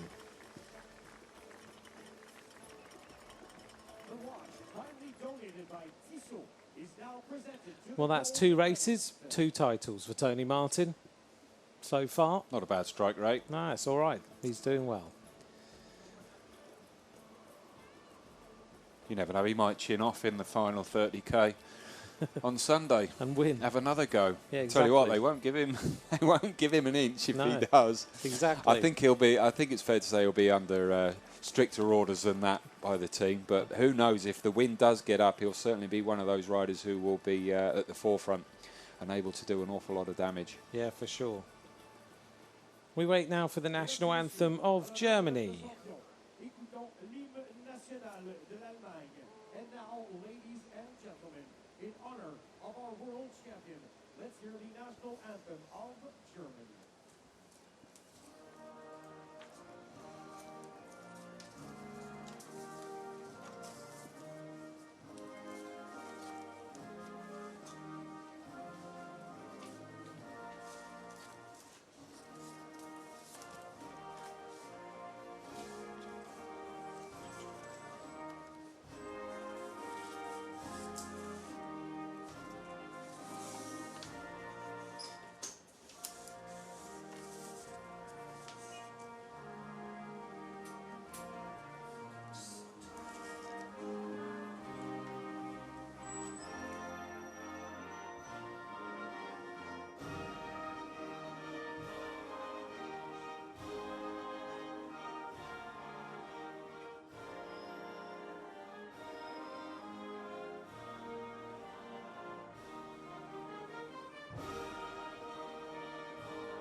Tony Martin, the world champion. Vasyl Kirienka takes the silver medal. Jonathan Castroviejo takes the bronze medal today. The rainbow bands will be worn across the world. Well, it's official. Tony Martin is officially quicker than Team Astana. Is he? And only 9 seconds slower than Team Katusha from the team time trial on this same course. Wow. He would have got himself a top 10 in the team time trial. On his own. On his Todd. Good lad. Well done. An amazing performance by Tony Martin today. All the photographers will get their photos now, and we're going to turn our attention to some road racing, Rob. Oh, yes. Let's bring it on. Let's hope everybody gets themselves through this course, because it's a lot of it is based on this course, a bit of open road out there, and then this final loop that we've seen. So some bends, very technical, and it's going to take, if the Germans want to take the victory with either Andre Greipel or Marcel Kittel, they will certainly be wanting this man here in the centre there, Tony Martin, to shepherd them through in the final few kilometres on the run-in. It really is going to be some exciting racing, and well, it all starts tomorrow, doesn't it, with the youngsters, with the under-23s. It does. The first road race is tomorrow, the under-23 road race. I'm sure we're going to see some great racing in that. So we wait for the riders to make their way off the podium. Tomorrow's race, 165 kilometres, Rob. 10 laps of the circuit, which is really technical. Very technical. You know, for a time trial, it's, you know, as we've seen, it's based on this loop that the guys did, but we've seen the entirety of the loop on a couple of occasions in previous days. So 10 laps of that in a peloton. It's going to be Good a luck. big day. It Good is. luck. Well, he's going to sign now the rainbow jerseys. Big one. Big signature. Here we go. He definitely signed a big signature on that jersey. Tony Martin making his way off now to do the various interviews, all the press that he has to do. So fast on the road, Tony Martin. Lots of selfies. What a day of time trialing. Tony Martin, 3 years later, takes the jersey to take his 4th title. Kirienka takes the silver. Castroviejo takes the bronze. From Rob Hales and myself, Anthony McCrossan, thank you very much for watching. Join us for road racing next time. Goodbye for now.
So